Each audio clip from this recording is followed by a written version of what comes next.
Hello everybody, welcome to this week's bonus podcast. I'm Michael. I'm Gemma. And we are going to be talking about Jenny Connor Bradley. She's Bradley again, isn't she? Officially Bradley. She's back and she's gone. And we thought... She's back and she's gone. Bradley is back, but she's in Tenerife. She's sunning herself. She's forgotten about Weatherfield already at this point. But we haven't forgotten about her. We are going to be spending the next couple of hours talking about all our favourite Jenny bits. And I know, we did a character profile on Jenny earlier this year. I can't remember when it was, back in January, February time. And it's going to be forever incomplete because it took us right up until then, not knowing that, as we did back then, that sadly we'd be saying goodbye to her by the end of the year. So this is going to kind of serve as a all-encompassing, all you need to know about Jenny in alphabetical order, A to Z fashion, much like we did with Gail when she left, who is, some might say, equally iconic as Jenny. We've been having a lot of fun coming up with what letters we're going to assign to each letter of the alphabet. You'll never believe what's at Z. And we're going to be just talking a little bit about what we think and having a bit of a learn about her. Gemma, are you ready to get started? I'm doing A, aren't I? You're doing A. A is for Alan. Alan. Yeah, let's talk about Alan him. Bradley. Alan Bradley, Jenny's dadly. This is a character that you've only seen small amounts of, isn't it? I've seen him pushing people around. Pushing people around. And falling over in front of a tram. Getting splattered by trams. Yeah, Alan Bradley was in the show. He appeared just a couple of weeks after Jenny. Jenny's first appearance on the show was the 6th of January 1986, and he popped up a couple of weeks later. The story was that Jenny had been living with her mum, and then she got Pat. That's correct. Well dead. Done. You remember from last week? She got hit by a car, and she was taken into fostering by Jenny. And no, who was? No, sorry, Rita.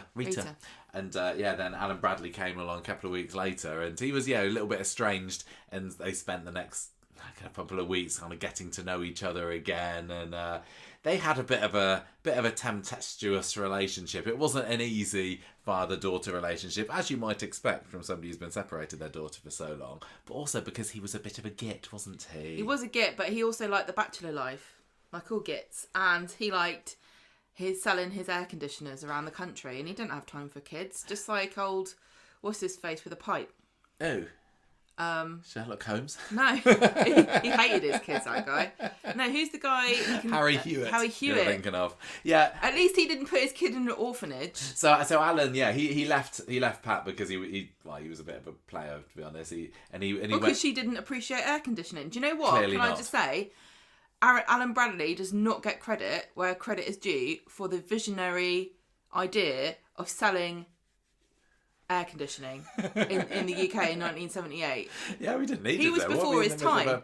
Everyone would be knocking his door down now. I bet at the time they were like, this is very eccentric. Who needs air conditioning? So Alan kind of had to really try hard to get on speaking terms with Jenny. I think A should be for air conditioning. Well, maybe it's both. Maybe it can be both. We've got a few sensible ones, a few silly ones, haven't we? The main relationship that we saw grow over that time was with Rita as well, because he ended up going out with her. But it was he wasn't a nice guy, was he? He wasn't always faithful to her. He slept with Gloria from the pub, Gloria Todd. He slept with Carol, who was a client of his. So he was just a bit of a nasty man. And then he ended up strangling Rita one day. I think it was on Jenny's 18th birthday, or at the party for her 18th birthday. She came home and found her dad with his hands around Rita's neck. And that does kind of go some way to souring things, doesn't it? I had a bouncy castle for my 18th birthday. Yeah, different strokes for different folks, eh? It's just a different way of doing things. Rita had found out that he had tried to remortgage the house under the name of her dead husband, Len, right? Yeah. And so when she confronted him about it, he had a bit of a temper on him, and that's what Jenny walked into. And then he ends up going to prison. But I think the case was that he was sentenced to, I don't know, 6 months or something, but because he'd been on remand in prison, he got let out straight away. So it was a really brilliant moment where you find out what he's been sentenced to, and then you see him walking out of the prison, and he is, hell-bent on revenge. But I think the ultimate Alan Bradley moment that everybody remembers is the tram, right? Yes. If you know anything about Alan Bradley, it's the tram. Yeah. Yeah, and Jenny was not happy about this. Well, Jenny took Rita's side, Alan's side over Rita. Oh, yeah, but before the tram, yeah. But he was... He manipulated her and made her think it was Rita's fault, turned her against Rita. Yeah. And then she got really upset at the funeral and blamed everyone else for hounding her dad to his death like he was some kind of northern Princess Diana. His death being splattered by a tram in Blackpool after he'd tried to drag Rita into a car, wasn't it? Yeah. So it was this was like one of the most iconic early Corrie deaths. I think when I first started watching Corrie, it was a death that everybody talked about and remembered. And there's been so many dramatic character ends on Corrie these days. I don't know whether does it still stand up. I think it does. It does because it's also funny, isn't it? It wouldn't be funny if it happened to you in real life. But... No, but if you wouldn't want to die by being run over by a tram. No. If I was hit by a tram, I think I'd drag myself somewhere else. Like maybe to get run over by a cooler car. Just so it wouldn't be so embarrassing. Yeah. Also, here's a question: who had the worst coat? Rita in that scene or current Becky Swain? Becky Swain, I don't know. It's a both really iconically terrible at fashion. Yeah. So Jenny's relationship with Dad was up and down over the years, and we have kind of pondered on the podcast before about what that means for the other men in her life, because she quite often went for the older man, didn't she? And was there any way of kind of daddy issues there? I don't know, looking for a father figure. I don't know, but I liked how, despite the fact that he was such a nasty piece of work, he'd managed to twist around his finger a little bit, and she was very loyal to him, defensive of him. And I think she, after he died, she squirreled herself off to university and locked herself in a college dorm room for weeks, as far as I remember, and it was Rita who was able to coax her out in the end. But not a great relationship, but definitely a really memorable start to the character of Jenny. And the funniest thing of it is, well, I find it quite amusing at least. But go on, tell me the joke. Mark Eden, when he was brought in, the character Mark Eden who played Alan Bradley wasn't brought in to be a villain. They kind of kept him on the show for a bit, and they couldn't figure out what they wanted to do with him. He wasn't really going anywhere. And one of the writers say, "Hey, hang on a minute, how about we make him a bad guy?"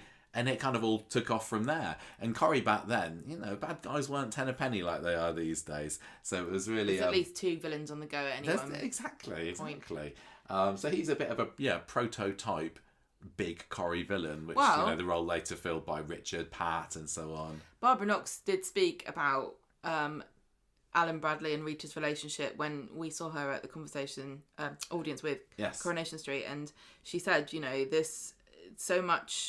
got so much mail about that relationship and people learning about domestic abuse, and it was quite. It helped a lot of people understand better what their situation really was. Yeah. And I think because they didn't have so many stories like that those days, it didn't feel, probably to the people at the time, that they were being force-fed issues. No, I doubt they even used the concept of an issues-based storyline. It was a good bit of drama, wasn't it? Yeah. Sadly, Mark Eden, who later went on to marry Sue Nichols, didn't he? Mm-hmm. That's not the sad part. That's lovely. But he died in 2021, and Sally Ann Matthews, who plays Jenny, of course, was the one to lead the tributes in the press, and she said, "I love this man so much. Thank you for being the most wonderful TV dad, teacher and friend." Aww. He wasn't evil in real life. He wasn't evil, he was lovely, probably. I don't know, I guess he was. Right, should we move on to the next letter? Yeah. Next letter is B, and a lot of you who knew this episode was coming have correctly guessed that B stands for Blackpool. And there's obviously a little bit of overlap with Alan in Blackpool as well. But that wasn't the first time that Jenny had been seen there. So Blackpool is, an hour and a half away from Manchester? Is it really that far away? I don't know, but I'd say about an hour or so. Okay. And we've done the journey between them, and it used to be the place that Corrie would semi-regularly stick all the cast members on a coach towards and film a lovely episode there. One of such episodes was in 1988 in August, when a whole coach load went up there, including Jenny, and she and Martin and Curly and Shirley ended up spending the day on the Blackpool Pleasure Beach. But it was not such a pleasurable return trip in 1989. Not that Jenny went there, but that was when Alan was hit by a car. But I think Jenny's most famous trip to Blackpool was the one that was 9 years or so ago, wasn't it? The 2016 trip to Blackpool. What are your memories of that? Wind. Very good. Pirates. Who? Pirates? Pirate Jack, yeah. Pirate Jack. This was Kieran Bowes, one of his first episodes in Jack's new form, wasn't it? Yeah. So this was because I think was this Johnny? Johnny kind of goes with her. Yeah, Jenny and Johnny go. Yeah, Sally and Tim had agreed to go. Well, I think Tim had surprised Sally with a trip to Blackpool. I don't think Sally was particularly thrilled by it, but the thought of Blackpool, the memories of it, brought up a lot of buried trauma for Jenny. I think you say buried treasure. Oh no, that's where the Jack pirates would love come in, isn't it? Yeah. No, she'd never been to Blackpool again since her dad had died there, and Johnny convinces her to maybe does she want to get a bit of closure on it, and they go up together. But yeah, lots of wind. Yeah, it's very windy in Blackpool along the seafront, and the hair was not tied up, was it? I love that. They stood opposite the Strand Hotel, didn't they, eating an ice cream, and Jenny's hair was blowing all over the place. A shot that you have. I did. My hair also. We went to Blackpool and we took pictures of Gemma with her hair all over her face, just to saw the live hotel. in Jenny. We saw the blue plaque that's there to commemorate the death. Yeah. They'll never live it down, Blackpool. No, I know. Well, this was great. I remember it appearing in the press beforehand because they filmed it end of March, I think, in 2016. I think it was like Easter time, and they ended up showing it in Britain's Got Talent Week, maybe. I might be getting my dates wrong. I can't remember, but yeah, I remember it coming, and it must be so exciting to be out on the town somewhere because there were so many members of the public in these shots, weren't there? Yeah. And then they had them standing outside the Strand. They had everything that was going on with Sally and Tim, and then the big climax, I guess, was, I say, Jack, and he nearly got hit by a tram himself. Yeah, what an idiot. But Jenny saved him. Yeah, do you remember? So this is the same Jack who now only has one leg. It's like he's been trying his whole life to lose a limb somehow, and he eventually got there, and now it's not as good as he thought it was going to be. Getting hit by a tram doesn't cut it, then sepsis do you know what? will do. Even great, his pirate outfits now are even better than they were back then because he's only got one leg. Yeah, you can be peg leg Jack, can't you? Anyway, I really did enjoy that episode, and Sally spoke about it and said, it was brilliant. We had such a good time. We were blessed with the weather. It was lovely and sunny. So many people watching us film, but they were so respectful about what we were doing. There was no shouting out or mucking around between takes, but it was pretty intense. Yeah, she's talked a lot about how it was a really, really hardcore, long day of a shoot. But she said the idea of the scene wasn't to create a new iconic moment. And I don't think particularly that trip has gone down as iconic. No, but I think that what she said is true. It's about paying homage to the past. Yeah. Well, they've even... I love how they've got the plaque outside the Strand Hotel that says Alan Bradley the Sham was hit by a tram here. And, Corrie used to do loads of location shoots. So lots of fairly momentous events have happened out in the wild, but there can't be many of them that have got their own blue plaque. No, I doubt it. So it's clearly something that Blackpool's very, very pleased with and proud of to be associated with. And I think, was that a few years ago that the tram was up for auction or something? Do you remember? It was painted differently. No, we did not get it.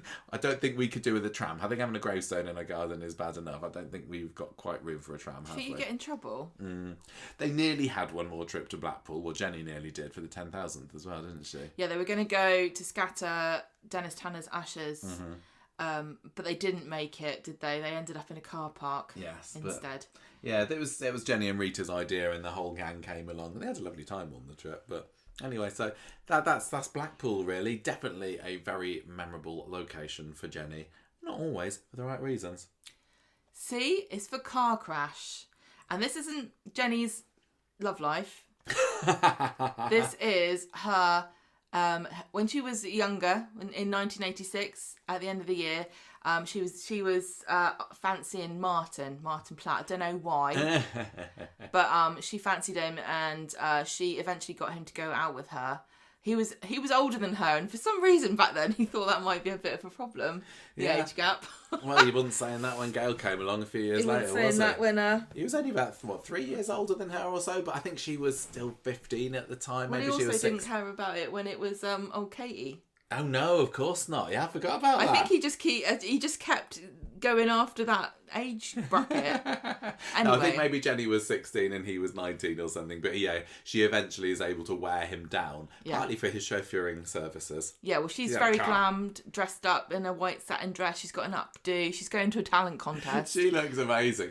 There's a black and white picture of her in that scene where she's down in the reception of number 7, and yeah, she's got her hair, it's like kind of like beehive-ish, but the black and white picture that I got does make it look like she's got a crash helmet on before she steps out of the house. But Rita comments on her and says, what on earth are you doing? But yeah, there was a singing contest because Jenny was a bit of a singer, wasn't she? Yeah, like Rita. Just like Rita, she was in her foster mum's footsteps. Fiery gingerhead temptress. Yeah, well, she sang for Alec Gilroy. Oh, no, yeah, exactly. She sang for Alec Gilroy once as well, didn't she? Well, but, this wasn't it. This didn't go as well. I mean, it all went okay. That but went okay. She gave Martin a big kiss because she was so pleased with herself. But then when they tried to leave, the car won't start. So she's like, "I'll sit in the driving seat. You push it."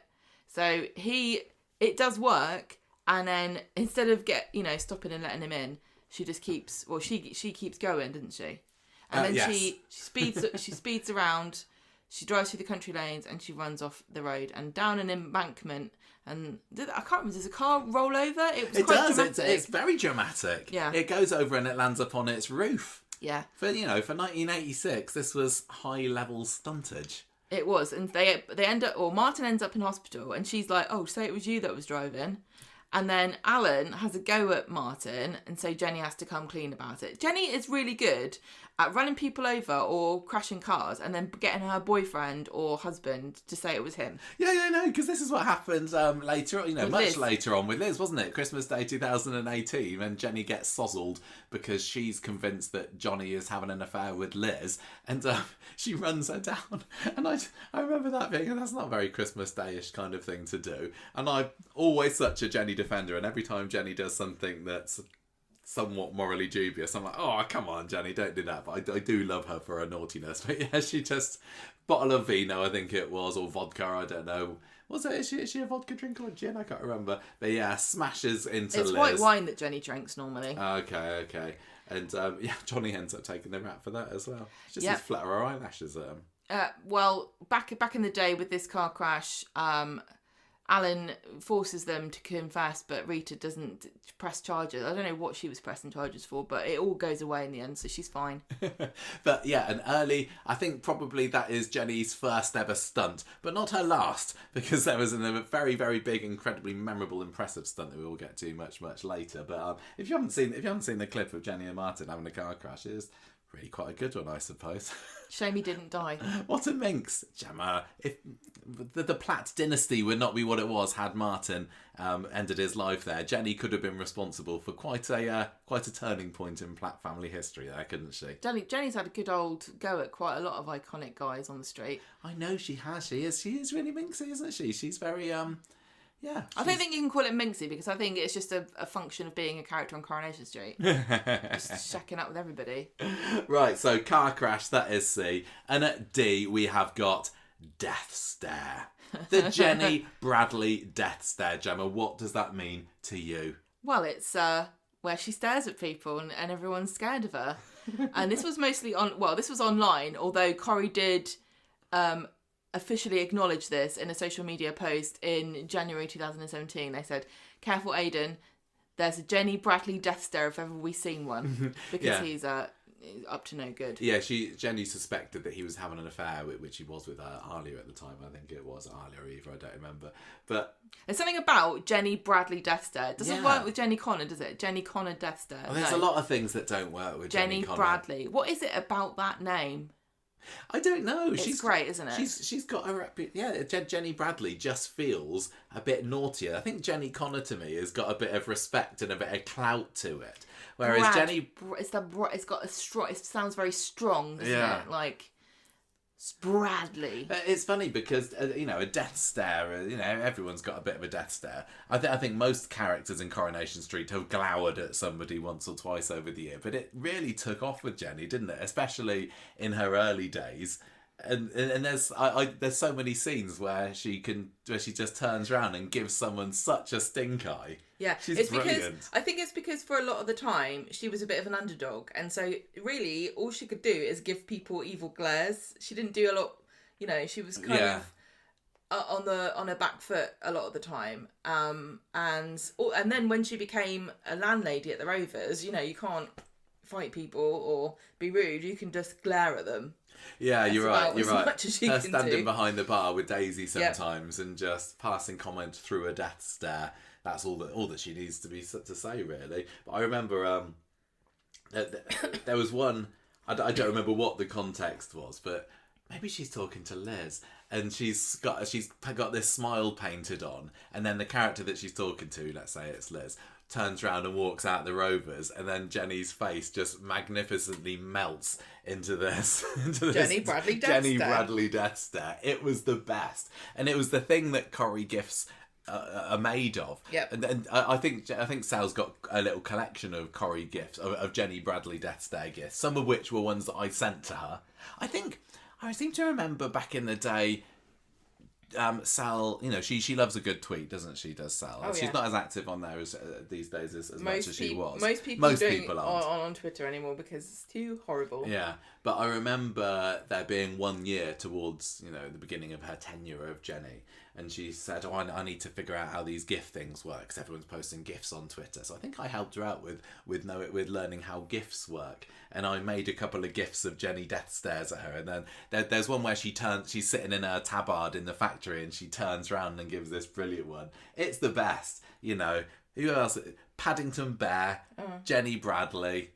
Level pegging, I say. You would not want to be on the receiving end of one of those withering glances, and it's absolutely one of my not. favourite things about her. So there we go. D is death stare. Let's go on to the next one. Is it you? Are you doing E? I'll do E. You do E. Emberton. Yeah, Scott Emberton. You wouldn't be...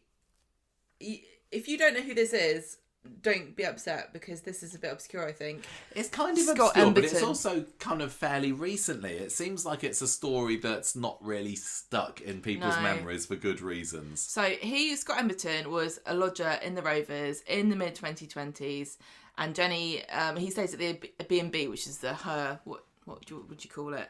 Initiative. That was one of her initiatives. We'll talk a little bit more about her initiatives when we get to a bit later on in our list. No. But yeah, the B&B was something that she thought, oh well, we're an inn, we can get a little bit of extra money by having some lodgers come and stay with us, and one such lodger was Scott Emberton, who seemed like quite a nice chap, normal first, guy, but then yeah. Johnny sees him and he's immediately like, I need to go to France. Let's go to France. You and me, let's go to France right now. And she says, I'm not going to France. As you do mid-2020 when COVID is ravaging the country. It's just like fire, drop everything and go abroad. But COVID didn't really hit Coronation Street in quite the same way as it did the rest they were of the mercifully world. spared, weren't they? All they had to do was wear masks and then they were pretty much fine for a bit of it. Right, Jenny doesn't go to France, so Johnny goes alone for a few months. But when he comes back, we find out what it was that he was trying to hide, which is his secret past with Scott Emberton. When they were younger, they committed a crime together, and they hit... Was it a bank job, was it, I think? Well, they hit a security guard with a getaway car. Yeah. And, again, another car. There's a lot of car accidents in Jenny's life. I think maybe she was cursed as a child. She could even curse her future husband decades before they met. Time is a funny thing, isn't it? So, Scott has not... unlike Johnny, he hasn't left his criminal ways behind him, and he wants Johnny to rob the bistro with him, and Johnny doesn't want to. So Scott's like, I know what I'll do to stop Johnny from telling the police about all this, is I'm going to take Jenny hostage at gunpoint in the back of the Rovers. Not the last time she's going to get taken hostage in the Rovers, but the first. It's the perils of being the landlady, I suppose. I mean, well, yeah, even Annie Walker had a couple of heavies come into her bedroom that one time, didn't they? Her ridiculously long ceiling light. Yes, Remember that bit of string? Yeah. Where did that go? I'm not sure. I think it was attached to God's big toe. That was. Anyway, Johnny comes in and manages to talk Scott around, and he gives himself in, so Jenny doesn't die there. Yeah. Which is good, isn't it? Why do you think that story doesn't sit well in people's memories quite so much? It didn't. It felt like a... I'm not a big fan of things that happen to a character before the show. I think that's been used so much now. Tell you what, these days they'd have a flashback to it, wouldn't they? Yeah. They'd have used Richard Hawley. Yeah. Yeah. I don't really care what they got up to when they weren't in the show, because you can make anything up, can't you? You can be like, oh, do you remember when you used to run a koala sanctuary in Australia and then you killed them all because you don't like koalas? Okay, it was just made up though, isn't it? That didn't really happen. Yeah, I think you're right, and I didn't really.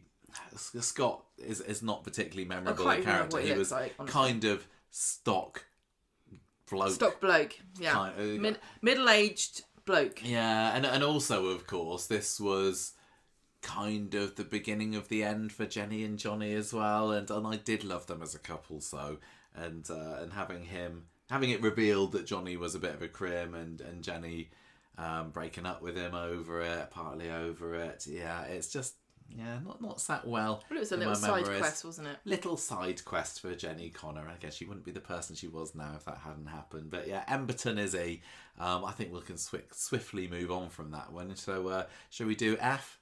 F stands for foster mum. This is Rita. Rita, yeah. Lovely Rita, who was not the first foster daughter that Rita had, but she was the best, wasn't she? Well, Rita's like a mother hen collecting little orphan chicks, isn't she? Because she ends up she doesn't get the credit for it like Roy does, but she kind of does collect the odd waif and stray, and Jenny, like you said, was her most prominent one.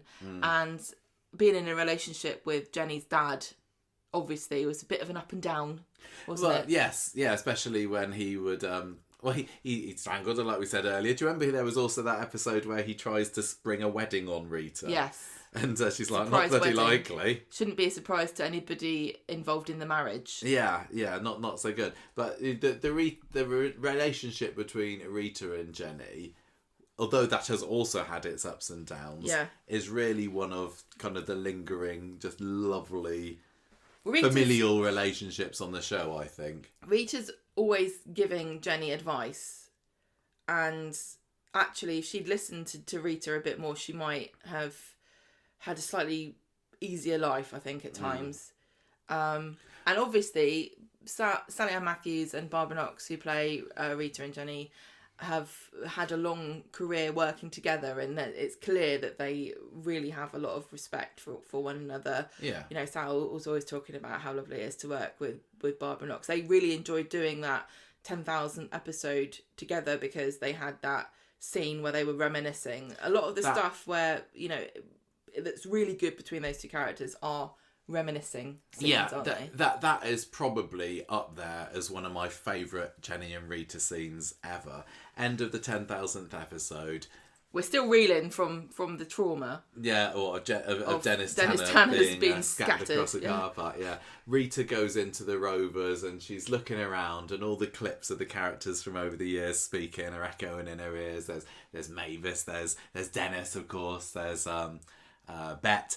And then she sits down, and Jenny comes in, and Rita's like beside herself with just in tears, and she says, "I couldn't have wished for a better daughter." It was that was very sweet, so lovely. And then she kind of talks about, she says, remember all the people that worked here, Jack and Vera, Annie, and now they're all gone. And then she says, but they've left something. It's in these walls. It was a little bit cheesy, but I think from Rita, Rita's was absolutely sentimental. Perfect. Yeah, I don't Except remember, when it comes to money, she keep that. Thank you. Yeah, I don't remember who wrote that episode, but that was such a lovely speech. She talks about she says some people might be ready for the knacker yard, but I'm not yet, which is obviously a brilliant Elsie Tanner reference as well. Yeah.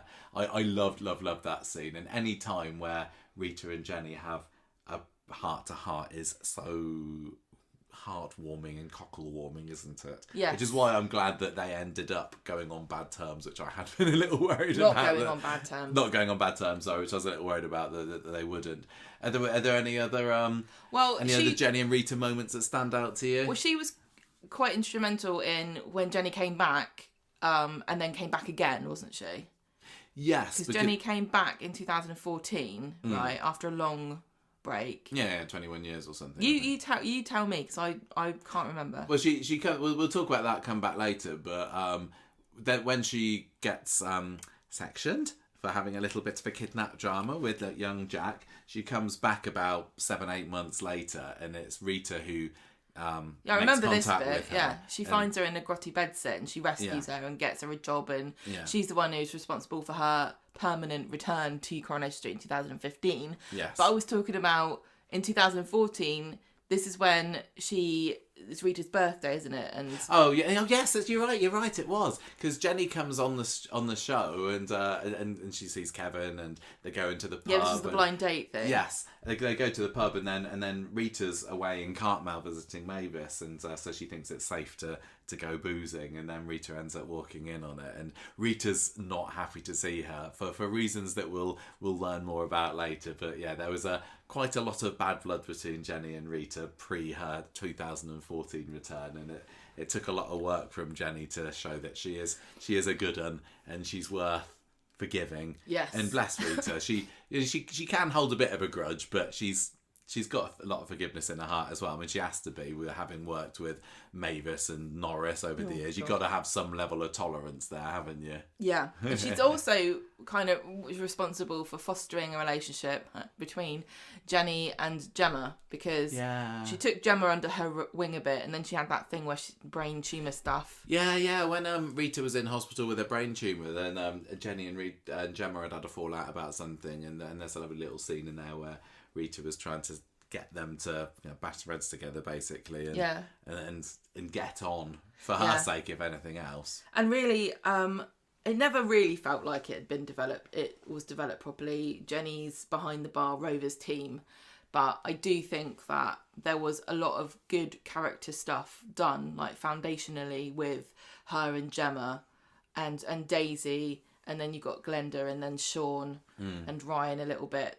It's a shame that they never really, really turned into a proper, pub squad like I wanted them to. Yeah. But and we now it's good that Gemma was part of that. Not got the chance to see Jenny and Rita as a cabin squad either, have we? No, just a little bit. Just a few little scenes there with Jenny with her sweets, but it's I'm glad that they've left on good terms. It'd be nice if some of the writers could, add in a few little references. Not that Rita appears in the show that much these days, but it'd be nice to maybe hear an update from a postcard, because you do get that sometimes, don't you? Like, so-and-so's had a baby now, or what have you. I'm predicting that particular development for Jenny, but who knows? Or Rita. No. You used to get telegrams during wedding scenes, but now it's just social media updates. Yeah, well, like Sal talked to me about in the interview when I spoke to her last week, Rita knows how to use FaceTime, so maybe, hopefully, they'll still stay in touch, because it's such a loving relationship, and I think that the chemistry between the two actors really does go a long way into helping that, and the fact that they're very believable as that real deep bond. Yeah, which is what Jenny really needed, because to lose your mum at 15 was she, 16 again, I can't remember, is a horrific thing, and Rita coming in and basically saving her and being the mum. Well, Jenny was kind of the daughter that Rita never had in the end, and they. Yeah, it's just lovely stuff. Lovely stuff. I wish we'd seen a bit more of it in recent years, but you can't have everything. At least they had that nice scene in the final episode where they're standing outside the Rovers' door, and Rita's like, "Oh, don't say that, Jenny," and Jenny saying, "If I see you again." Love it, absolutely love it. Barbara is a gem, and we even had in the going back to that audience with Coronation Street stage show a few weeks ago, they had Sal delivering a message to Barbara, didn't they, on a video screen? Absolutely perfect. Loved it. Let's do G. Is it me? Let's say it's you. I've lost track already. G is for ginger. Because that is what the colour of her hair Jenny has. Sally Matthews, her Instagram status is at the moment that girl with the ginger hair who plays bingo. I think Sally Ann Matthews is very proud ginger. She should be. I remember there've been a few. They're rare and beautiful. They are. She's got amazing hair. I know, she really has fabulous hair. There's a lot of people on Coronation Street, the actresses, who have excellent hair that I would be quite happy to take. But I think that Sal's hair is probably the best. Yes, it's just lovely gorgeous. And bouncy and shiny and lovely. Yeah, there's been a few times on Twitter where she's hit back at people who've referred to her as being strawberry blonde.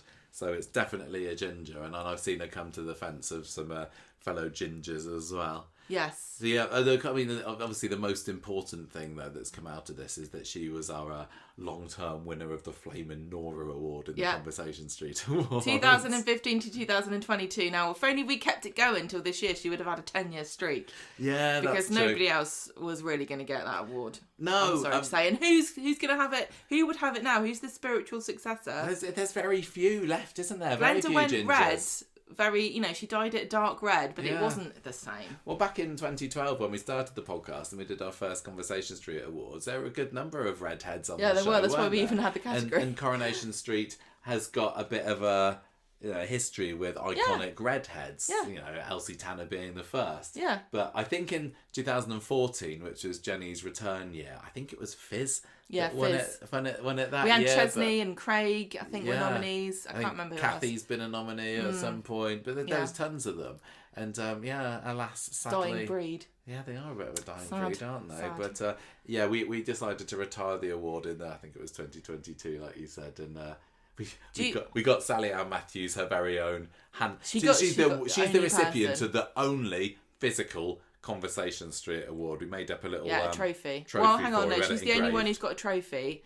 Because Charlie DeMello actually does have a certificate. He got a certificate. That was a Bobbins Award, though, wasn't it? Oh, that's true. So, so not anyway, as good. No, I think it does help the look, and having Jenny and Rita there together as two flaming redheads, even though they're not related by blood, it kind of makes them a bit of a team, doesn't it? It does, yeah, it really does. Yeah. So there's only so much you can say about being ginger. So I'm happy to move on to the next one if you like. Go on then. H stands for Henry. This is Henry Newton, and I will take any excuse to talk about good old Henry on the podcast, won't we? And he was a big part of the story of Jenny and Johnny being landlord and landlady of the Rovers. Yeah, because he was supposed to buy it at first, wasn't he? Yeah. He was in the show back in 2018. Henry, played by the wonderful George Banks. And Henry Newton is a successor and heir to the Newton part of the Newton and Ridley family. He'd earlier in the year been going out with Gemma, and then when she found that he'd wanted to date him just for a bet, she dumps him. But then he comes back and tries to woo her by saying, "I'm going to buy us the pub." Yes. But sadly, he was in a little bit of debt, and it all fell through. Who was that? Cressida, was his fiancée, who he backed he out had on a lot the of engagement from. He had a lot of secrets, didn't he, this posho? He was from a world completely different to anyone in Coronation Street. He was pampered and rich and a bit of an arse. Like you said, the first time we met him, he was making fun of Gemma and date a pig or whatever it was. Yeah, that's what, pull a pig in. Yeah, and it's a bit catchier than what I came up with. And so he has to prove himself, but he never really loses that ne'er-do-well streak. No, but also with a little bit of patheticness as well, because he's not like a Lewis Archer. No, who's not at all. Completely in control of everything and also posh. Yeah. He's chaotic. He's not as smart as he thinks he is, which I think is a big problem. His main run-in with Jenny, which is why we've shoehorned him into the list here, is that when she and Johnny take over the pub, he tries to get himself a job as a barman just to try and claw back some of this cash that he's owing, and he decides to throw himself down the factory steps, doesn't he? The cellar steps, sorry, to try and sue them and get a massive compo payout. And there's a really fantastic scene where he's sitting there. He's been found out that he's trying to pull a fast one, and he's there on one of the chairs in the rows, one of the benches, and Jenny and Johnny are standing up, kind of looking down on him like a pair of disappointed teachers, and he's kind of snivelling about the prospect of going to prison because they're like going, "Oh, I wonder how much you'd get for fraud," and he's like, "Oh no, not prison. I couldn't possibly do it." And Jenny she's like a first day of landlady, there or thereabouts, I think. She's there in control. She's telling him to sling his hook. She's got the power. She's like, "I'm not having any of your nonsense." And I think that really very triumphant. Yeah, it was. And the no nonsense approach to landladying definitely encapsulated the rest of her term there. It was a really, really fun scene. And then he disappears off for a little bit, doesn't he? He comes back in 2023. And this was Jenny's suggestion, was that Gemma go to see Henry, didn't she? Do you remember? Gemma was Well, she needs need of money. a bit of cash herself. As usual. So Jenny says, go ask Henry because, he's got a thing for you, see if he's got any work. So she ends up walking around with a big notebook and a fluffy pen, as I recall. Yes. I'm not sure that she did anything in particular, but she eventually begs Henry to help to save the Rovers, and he tries to convince his dad to help. But in the end, the brewery gets taken over by Waterford, and he disappears again. We don't know. No, I don't know where Henry is at the Never moment. won Gemma back. No. Never got the pub. No. But there was some great, not enough, but some great Henry and Jenny scenes during that time, and also I loved he's hearing. Such a great character. He's great, and I heard a little bit about their behind the scenes antics as well, because George is a bit of a gamer, isn't he? Because we kind of good friends with him as well. And he would bring his Switch into the green room, and Sally Ann Matthews, I can't remember what she was playing, like Streets of Rage or Street Fighter or something against Henry. So it's just lovely against George. Sorry, George set up a lot of gaming stuff in the green room. I think a lot of people would like him to come back just for that. I think so. I would like him to come back because I like to watch Henry. I do.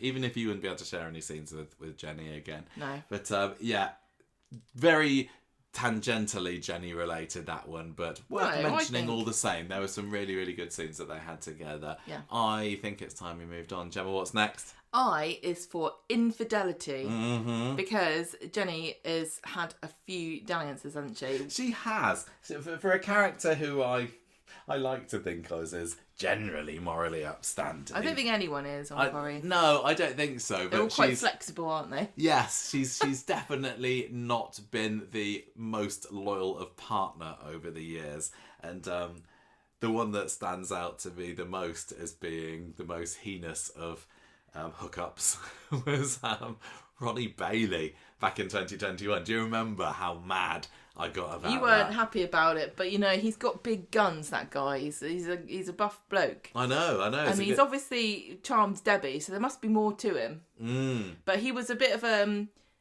he's not the most exciting of people, but Jenny saw something in, and because she's got something about kind of muscle bound, not very exciting people, because that's what Leo was really as well, wasn't he? Maybe she just I've gone, personality, I've gone for that and it didn't work for me, so I'm just going to go for looks. Yeah. So she was still married to Johnny at this time, wasn't she? Well, they were a funk. Yeah. He was in prison after the whole Liz infidelity thing herself. So she was a victim of infidelity because he ends up going off with Liz following Aidan's death. As a coping strategy for his grief, I guess. And so he ends up in prison for 4 or 5 months or so. You don't go to prison for sleeping with Liz McDonald. No. But you should do. He was in prison after the whole Scott Emberton escapade that we talked about earlier. And I think it was the day that he was released, Jenny had slept with Ronnie, wasn't it? Maybe she's just confused because they got very similar names. Johnny, Ronnie. How are you supposed to tell? Who's that name we just called out? I mean Ronnie. So she helps him get the keys to Ed's camper van because he wants to do it up as a treat. Right. And then because Ronnie and Ed were on the rocks because he confessed he had an affair with Aggie before she and Ed were married. So it's all very complicated, but she instantly regrets it, tries to keep it from Johnny, and then he comes back the same day. Yeah, I think Johnny had been due to come out of prison a bit later. But I was so disappointed in Jenny for this. I really, really was. But I was such a Jenny shipper back in the day that anything that rocked the course of the good ship Connor wasn't good for me. But Ronnie Bailey, come on, Jenny. She was not having a good time though because she was visiting Johnny in prison and it was all very depressing. And he was having visions, wasn't he, of Aidan, and he wasn't taking medicine. And that's right. He was ailing. Yeah, he wasn't taking his MS medicine because one of the symptoms that he got from not taking it was that he would have visions of his dead son, and he kind of liked that. Yeah. And again, if these scenes were filmed in 2025, we would 100% have had a Shane Ward reappearance, wouldn't we? We did get a voice. We got a voice when he died. Yeah. But if it was now, if they'd filmed that now, it would have been swimming along in the sewers. Yes, for sure. Well, I think we wondered whether Aidan would appear at that sewer scene in the flesh. It's Shane Ward. So Sal was quite surprised by this turn up for the books, wasn't she? Well, she said, literally that's a turn up for the books. Oh yeah, she did say that. I thought Jenny I has came been up with coming that back myself. from prison visits to the charming and chatty Ronnie. They've probably been in the back room watching Beat the Chasers in the Circle and having a right laugh. It's probably been a huge relief and a release for Jenny, and now she's remembering what life was like before the angst. It's funny because she likes a hunk, doesn't she? I mean, what lady doesn't? You can say that you don't. I at don't this point, like. They're Gemma. boring. So I don't want anyone. I don't want to be or talk to anybody who cares about how much protein they're eating in a day. That seems like the dullest thing I can possibly think of. yeah, I think he was probably in her mind a bit of an exciting change from the very safe relationship that she had with Johnny. She's after Johnny. She goes younger, doesn't she? She starts dating younger hunky men. Yeah, she does. This all caused a whole load of drama between Daisy and Ronnie afterwards as well, because Daisy finds out about it and uses this clinch that she catches him in to try and blackmail him into selling her pyramid scheme products that year as well. But so that was something I would rather forget. There was also a near infidelity. Well, I suppose it was in a way, when she was dating Leo a couple of years later, because do you remember Leo was going to propose to Jenny, and at the same time as he comes into the Rovers, she's there in the back room snogging the face off Stephen Reed.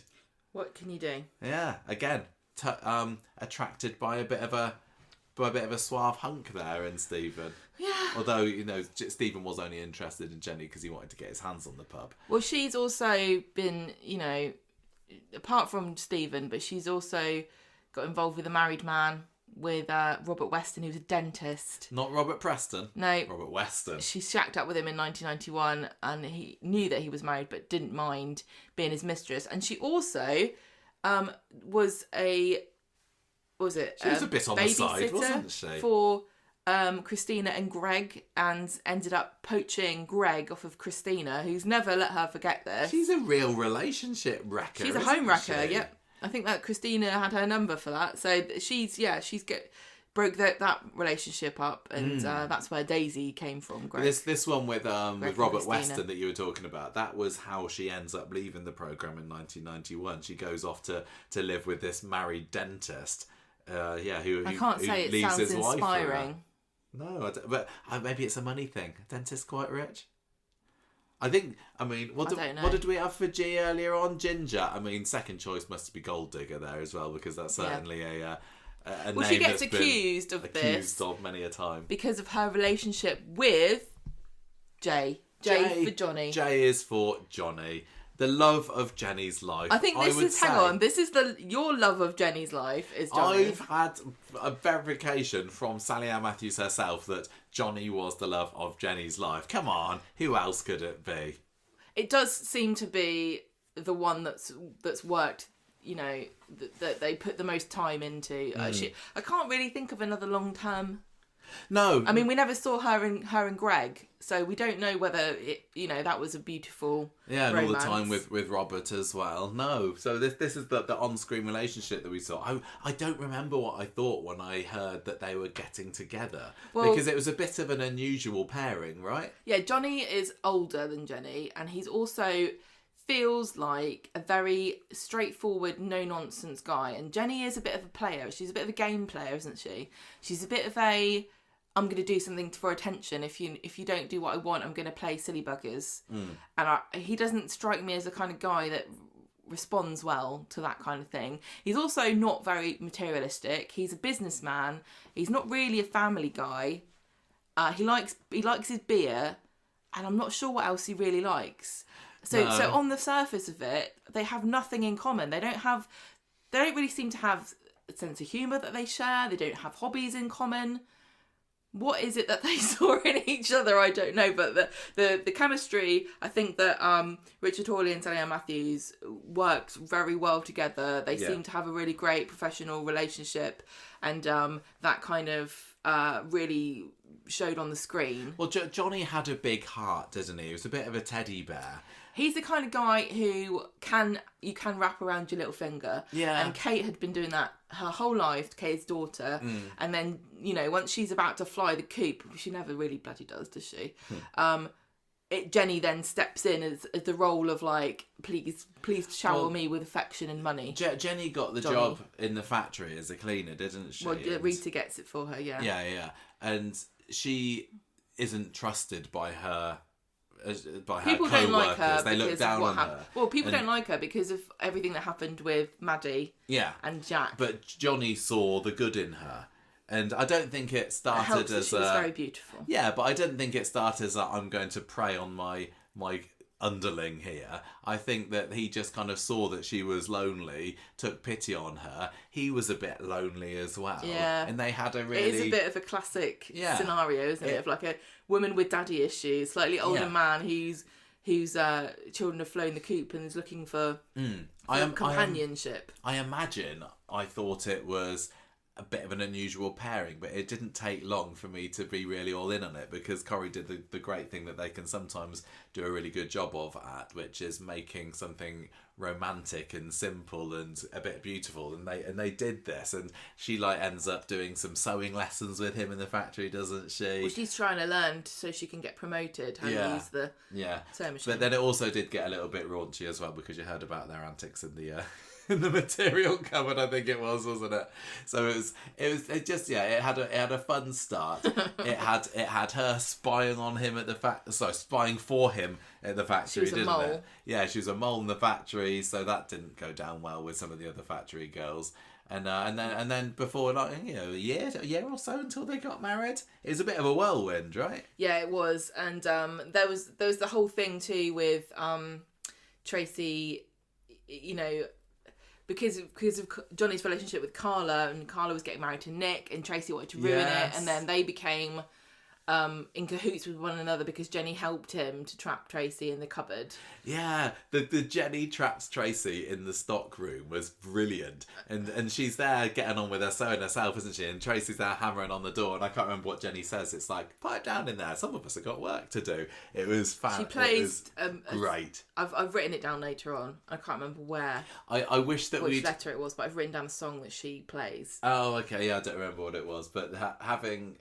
I'd like to have seen maybe a little bit more of Jenny and Tracy as enemies. Not that Tracy needed any more enemies at the time. No, this was the Tracy and Carla feud. Yeah, it feels like those two could have really had a great iconic, enemies, nemesis kind of situation going on there. But Jenny and Johnny's wedding, loved it. Well, hang on. Before that, the proposal it was in January 2017. And then she... Like you said, she became a bridezilla. She had an atelier, didn't she, in the factory. She took over a whole room for her vision board for what she wanted it to look like. And in the end, it didn't even turn out that way, but she still enjoyed the day, didn't she? Well, they were going to have a double wedding with Aidan and Eva, weren't they? Yeah. But they were going through a few issues of their own with Aidan's infidelity.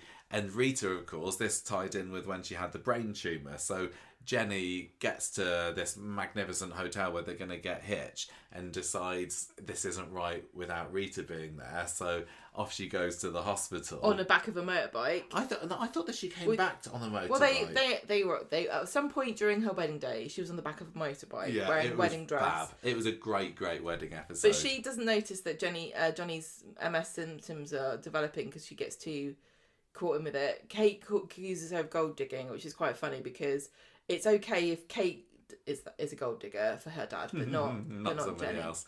The wedding scene in the hospital was brilliant, and Billy's there, isn't he? I think he's the one that conducts the ceremony. And I hope they got legally married later on, Devon. I'm sure they did. Devon.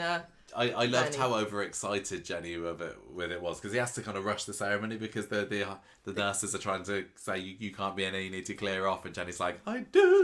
Yes, she just wanted, at the end of the day, she realised that no matter what the day brought and what the ceremony was like, she wanted to be married, and that's the most important thing. It's the getting married bit that's the most important thing, not the wedding. Yeah, that's right. It was a fab wedding. I loved their relationship, which made it all the more difficult when Richard Hawley decided that he wanted to leave, and then they had to come up with a way of breaking them up. But he did stay on for the show for a year longer than he was originally supposed to, didn't he? Because he was going to leave in 2020, and then they were going to have the whole sinkhole drama. More on that later. I wonder which letter that will be. D for drama. Oh no, it's already had too that. late, we missed it. But so they couldn't have that when they wanted to, so he agreed to stay on the show for an extra year. And this is when all the was that when all the Scott stuff happened? I can't remember. And you know what? I know that we kind of take it for granted, but it really is appreciated. I think I appreciate it when an actor is okay to like put their own life or their future, their plans on hold because they care about the character and the story.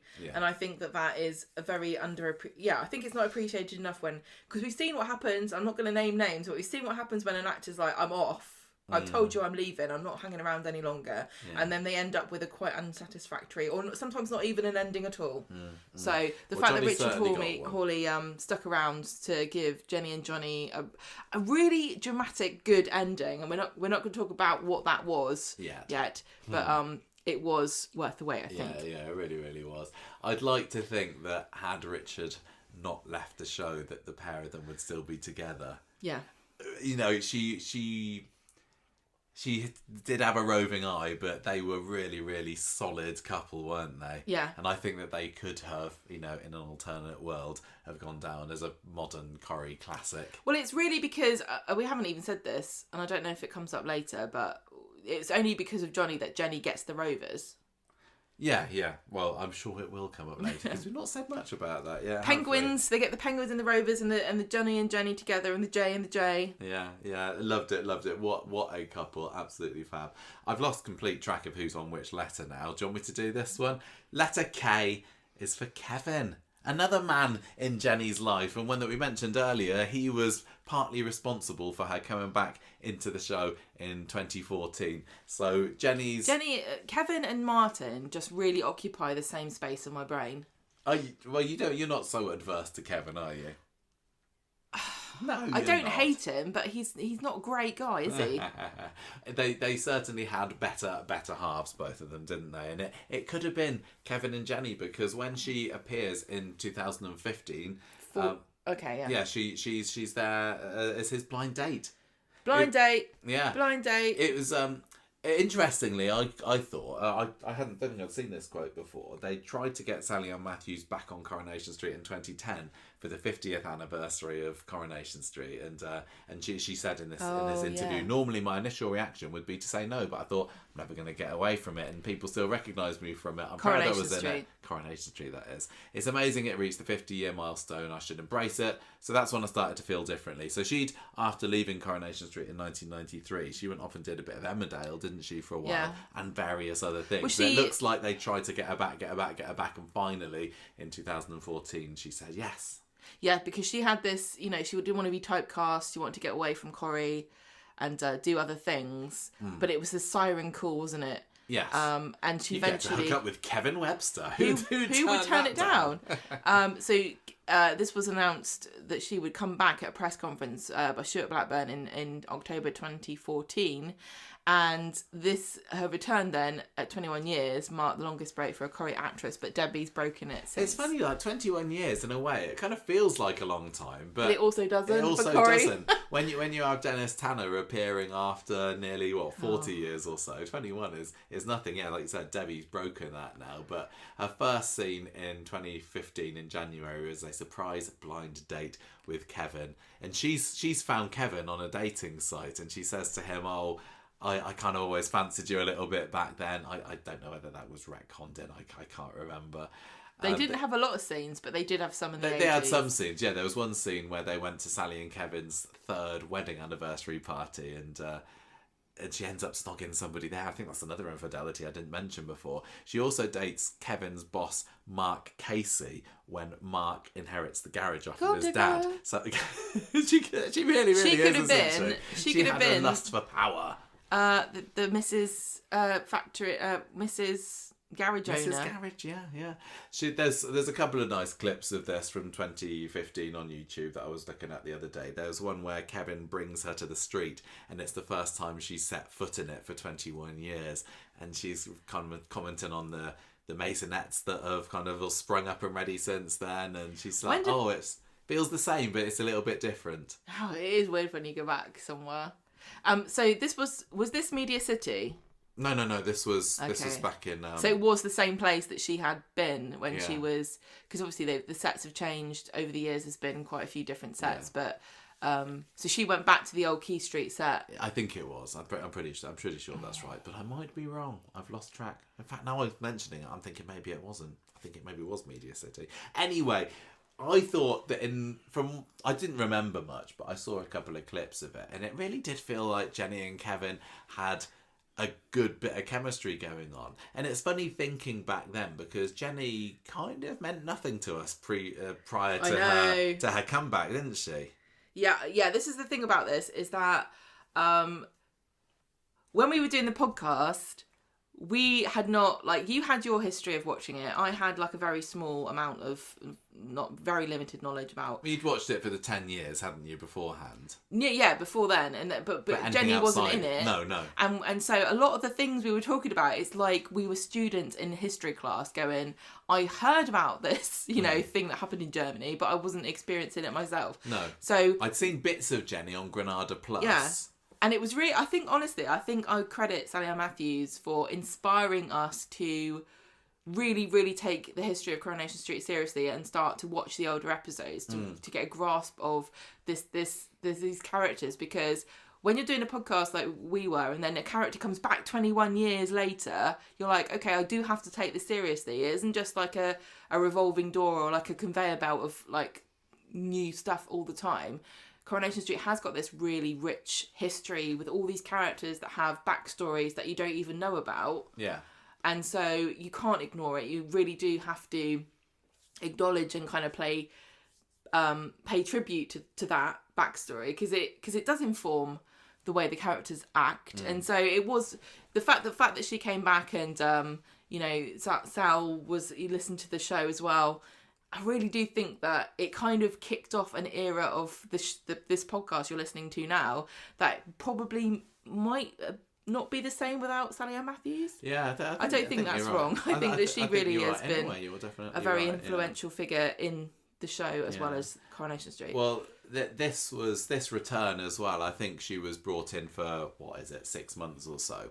Because then she has the whole baby dangling incident with Jack on the balcony, and she disappears off for 6 months. So it was come back for a little bit, see how you get on. And we'd seen a bit of that with Sharon, Rita's other main foster daughter, who'd had a comeback or two since her original stint in the early 80s. So I was like, I think Jenny sounds like quite an important character, and they decided to hook her up with Kevin, and they really kind of clicked straight away. There's a lovely clip I was watching the other day of them on the sofa there at number 13, and she's looking all glam, and they're sharing a beer together, and he's saying, "Oh, you're trying to get me upstairs." Rita's right. You're trouble that Jenny Bradley. I think "you're trouble that Jenny Bradley" or "she's trouble that Jenny Bradley" is a perfect kind of quote. I think she needs to have that on her headstone, doesn't she? Or maybe just above the door of her next bar that she goes in. Yeah. But I tell you what, Jenny Bradley is an excellent name for a ship. Do you reckon? Well, there's quite a few that have sailed in her. As we found out. Because we live in like a kind of sea area, so we go to marinas and walk past boats, and there's always funny names on boats. I really like looking at the names of boats. I think if I was rich and I had some boats, I would want one of them to be called Jenny Bradley. Well, that's almost Forrest Gump's boat there, isn't it? Because it wasn't his boat called Jenny. No. Gemma hates Forrest Gump. I love it. Anyway, so Kevin was lovely, because everybody, when Jenny came back, even Rita, had turned against her. They'd heard what she was like. She had a bit of a bad reputation, but Kevin's like, no, I'm going to give her a chance. But Sophie, Rita, Sally, the whole lot didn't want anything to do with her. But he really helped her settle back into Weatherfield life. But he was wrong to ignore the warnings. Well, wasn't he? Yes, because she did develop a bit of an unhealthy relationship with Jack, didn't she? Because this is when we learn about her dead son Tom and how he drowned, and she's uber protective of little children. And there was this one scene where Jack picks up a shallot and Jenny goes crazy because she thinks he's going to choke on it. Anyway, I think maybe more on that incident later is going to come up, so maybe we'll leave it there. But yeah, what a comeback that was. And I remember when she left at the end of May, June, whenever it was in that year, and I was thinking, I think I've got a new all-timer favourite character here. And I really, really hope that she comes back again. And luckily, it was only a couple of months, I think, before it was revealed that she would be back properly full time in the early next year. But thank goodness she was given some really, really great material for those 6 months. It was absolutely wonderful. Can you imagine Jenny taking on the role that Abby has in Kevin's life? Jenny taking on Abby's role. I know that Abby doesn't seem very domestic, but I really think that she's more domestic than Jenny, because I cannot imagine Jenny washing Kevin's pants. Can you not? No. I don't know why anyone washes Kevin's pants, but maybe Do that's... it himself. There wasn't really... I wish that they'd had more with Jenny and Kevin over the years, because I know that things were soured somewhat after she kidnapped Jack. Yeah. But everybody forgives everybody everything. There's not many proper long-term grudges on Coronation Street. You can't hold a grudge. And yeah, I wish that they'd interacted a little bit more. There was a lovely scene when Jenny and Johnny were going through a rough patch, and she goes round number 13 and cracks open some lagers with him, and she kind of just opens up and vents about her frustrations with Aidan and Kate particularly, who are making things difficult between her and Johnny. And it did kind of make me think, what if? And she didn't get to say goodbye to him. I would have loved that in her final episode, because she didn't say goodbye to anyone really apart from Rita, did she? And she even wore that same outfit in her ending scene. Well, it was very, very similar to what she wore for her blind date for Kevin.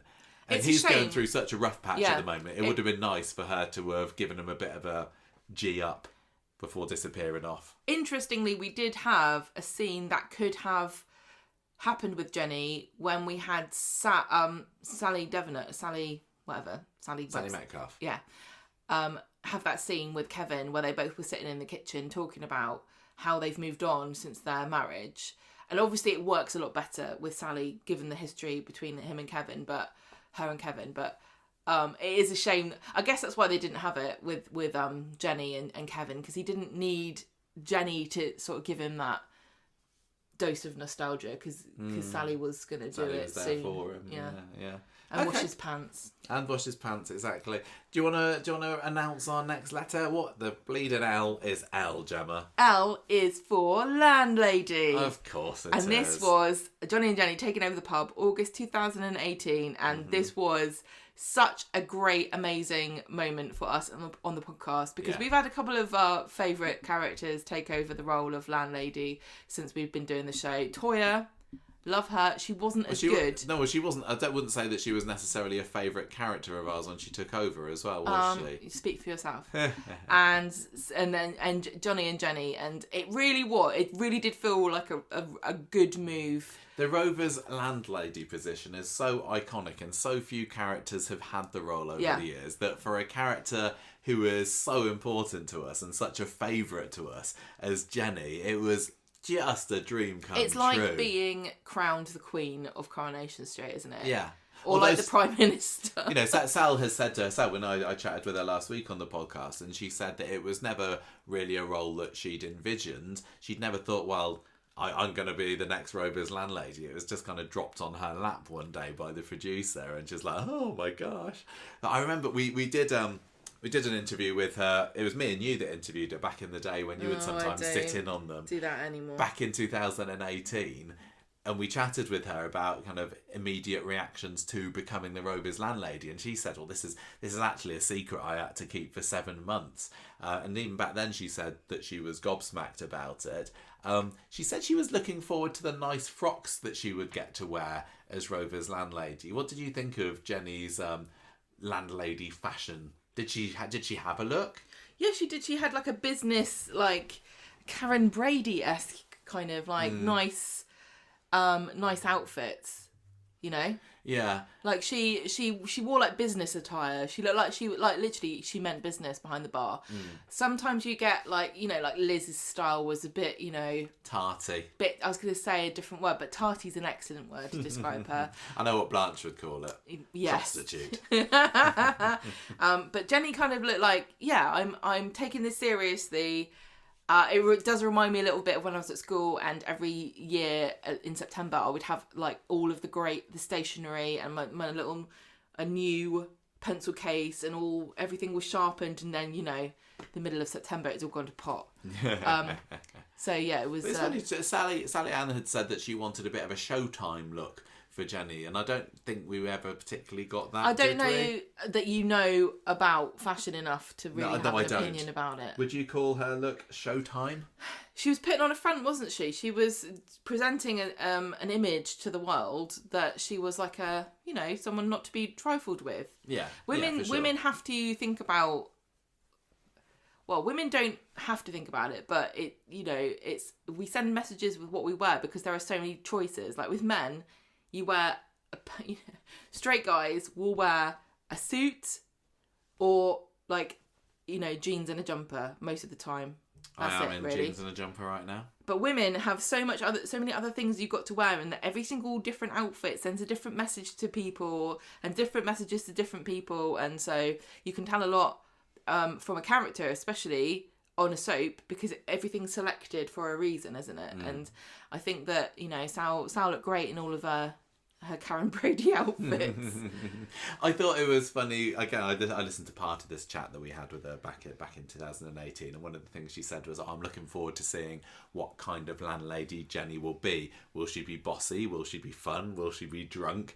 And I think she ended up being all of those to some extent, didn't she? Yeah, you're right. Yeah. I just loved how it was a real rise from the ashes from her, wasn't it? Because she had been a cleaner at Underworld, and within the space of a year and a half or so, rising to the ranks of Rover's landlady. What a journey for her. It really is interesting, because if you look back at the early days of Coronation Street, you had characters' roles were quite, you had Hilda Ogden was a cleaner, and you had Annie Walker as the landlady, and you could never imagine the two of those doing each other's jobs. No. But Jenny kind of promoted herself through the stereotypical jobs that a Coronation Street character might do to get the top job. And she really deserved it. Yeah, totally. Do you remember when they first started, they made a big hoo-ha about, they're going to redecorate the Rovers, they're going to, you won't even recognise it. Yeah. Because when you do think that, don't you? Like, when a character takes over the Rovers, is it going to look the same? Yeah. It went all beige for Stella, didn't it? And we've seen, we've talked about it on our recent trip to Media City. The next person who has the Rovers is going to have some flowers outside the front of it, and so this was very much what are Jenny and Johnny going to do to put their stamp on it? Yeah, I'm not going to say anymore. And they were kind of teasing everyone, weren't they? Saying it's going to be rebranded as the Rovers with a Z. Yeah. And be a gastropub. Now I was I was slightly worried because I didn't know if they were actually going to do something like on a short term. I hated it. Like I always thought it would go back to how it used to be, but I was a bit worried that for a little bit of time it would be something hideous and that people would hate Johnny and Jenny and want it to be back how it used to be. But in the end, they had the opening party and it pretty much looked exactly the same, didn't it? I don't really know what they changed. I'm not I very good at I don't know whether they the changed the upholstery or something, but probably. Yeah, it was pretty much left as its classic look. What else has Jenny and Johnny? Jenny, I suppose we're talking about how got to be proud of as a time of Rover's landlady. Well, one of the biggest upheavals I think that anyone's ever had to deal with, apart from we're going to close the Rovers are being sold, which never really happens. Well, it happened under her, didn't it? Well, Jenny had to steer the ship through COVID. Yeah. And this was a time when hospitality was really, there was a lot of issues, obviously, because of social distancing. And I think also, I think Sal was saying, she feels like a bit of, as a representative of a whole industry of people that were suffering, she felt like she had some kind of responsibility to be a spokesperson almost for them and show how it can be done. And they changed things about the way the Rovers was run, and you had a one-way system and takeaway pints. And yeah, I think that Jenny is the sort of person that would see it as a challenge to get her teeth sunk into, and it seemed to do the job, didn't it? Well, it didn't really, because from that point onwards, the Rovers struggled. But that's more. I'm not going to say that's Jenny's fault. No, of course not. It was. It just made fewer appearances in the show. It was a two-pronged issue. One was the logistics of filming in the Rovers, that they've only really just worked the kinks out, as far as I can tell with that. Yeah, 5 years later. The scheduling makes it difficult to have that many characters together in a scene. And there's limits now as well to how many they can afford to have on screen at any one time, which is utterly ridiculous.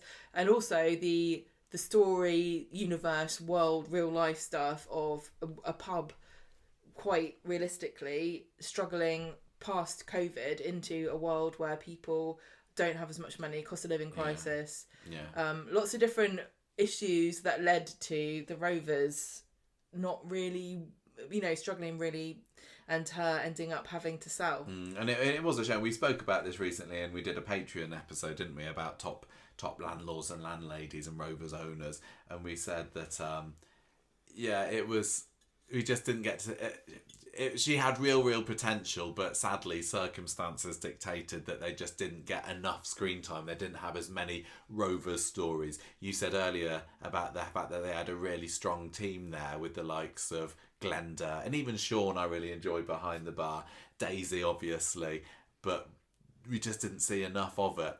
But I think at the end of the day, I really bought how important the Rovers was to Jenny, especially after Johnny died and she had to carry on steering that ship alone.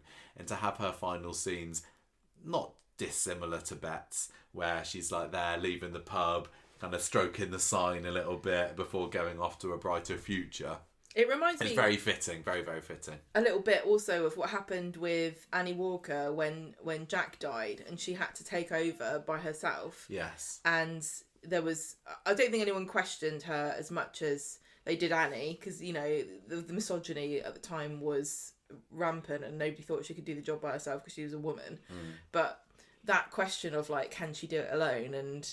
I think it's interesting how Jenny was a completely different landlady, but there are still parallels between her and some of the icons of the past, like Annie and Bet. Yeah, and I mean, they made a very overt reference to Bet in that, in the final scene, didn't they, of Jenny? And it could have been even more different if they'd gone with the original plans with Bet appearing.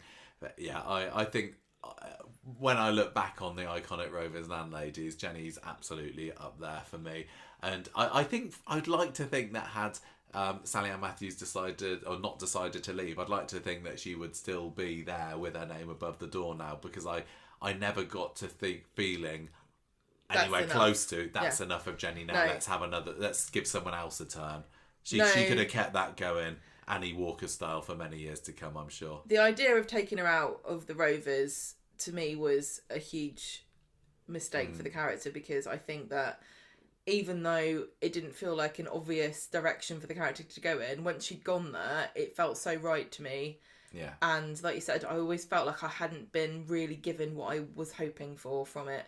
And there was so much potential that never really got realised. Yeah. Anyway, I loved it. And thank you, Corrie, for coming up with the idea of putting her Jenny and there, Daisy too. What a brilliant idea to bring in this non-existent stepdaughter. Yeah. And now that leads us on to M. M stands for Midgley. Daisy Midgley. What revelation she was for Coronation Street. You weren't sure about I wasn't. Her. No, I had so many ups and downs with Daisy. But I tell you what, double acts in Coronation Street aren't such a big thing as they were back in the day. No. But I think that Corrie has got very, very close to a modern iconic all-timer with Daisy and Jenny there behind the bar. Honestly, it's such a shame that they're no longer with us. No longer with us, no longer friends even. Really, they... On screen, that is. Off screen, apparently, very much so. Yeah. I mean, we knew that when Jenny came back to the show, we knew that she had a history away from the Coronation Street with Tom, who was her son. Yeah. And then we find out that she's got this surname of Midgley when she runs off with Jack, and the Websters go to the police. Yeah, I'd forgotten before we came up with doing this that the name Midgley was part of her story from right back in the beginning of her modern era. Yeah, and it's only really this year we found out her husband was called Greg because of Christina. Greg Midgley. And we also found out in 2020 that she had this stepdaughter that we'd never heard of before. Well, She I mentions remember Daisy. the first time that we'd heard about her was when we went up to Manchester in the summer of 2020, and one of the things that Sally Ann Matthews said to us when we met up with her there was, there's something coming up in the script, and I think you'll probably think that it's a bit retconny or a little bit doesn't sit right, but trust me, go with it and it's going to be great. And this was a bit of a hint that this previously the never before mentioned stepdaughter Daisy would be manifested into existence mere months later. And it really was a case of Jenny happens to mention her one episode, doesn't she? And then, what do you know, within about, a fortnight at most, Daisy is there in the flesh and on the street. Yeah, she's coming on the way going to Edinburgh with her boyfriend Lee. Remember and him? She's being an absolute cow. She hates Johnny. She doesn't want them to be together. Yeah, Jenny and Johnny were going through another rough patch at that time. Well, it was the Scott problem. Oh, that was the Scott problem, wasn't it? You're right. And when Daisy arrives, and we're supposed to believe that they've had somewhat of a relationship in the intervening years, but Daisy is kind of loyal enough to Jenny that she clings on to the fact that they're going through a bit of a rough period and tries her best to split them up for good, which I hated her for because I love Johnny so much, and I did not want this kind of prissy, glamorous, up herself, loved her reflection girl coming in and breaking up the duo that was Johnny and Jenny. But I tell you what, if Jenny was gonna, I do think that Jenny and Johnny were such an iconic couple, and I didn't think anyone could replace them. But I wouldn't have it any other way. I think that Jenny and Daisy were much, for me. Yeah, for you. They were my favourites of recent times behind the bar. Those two together.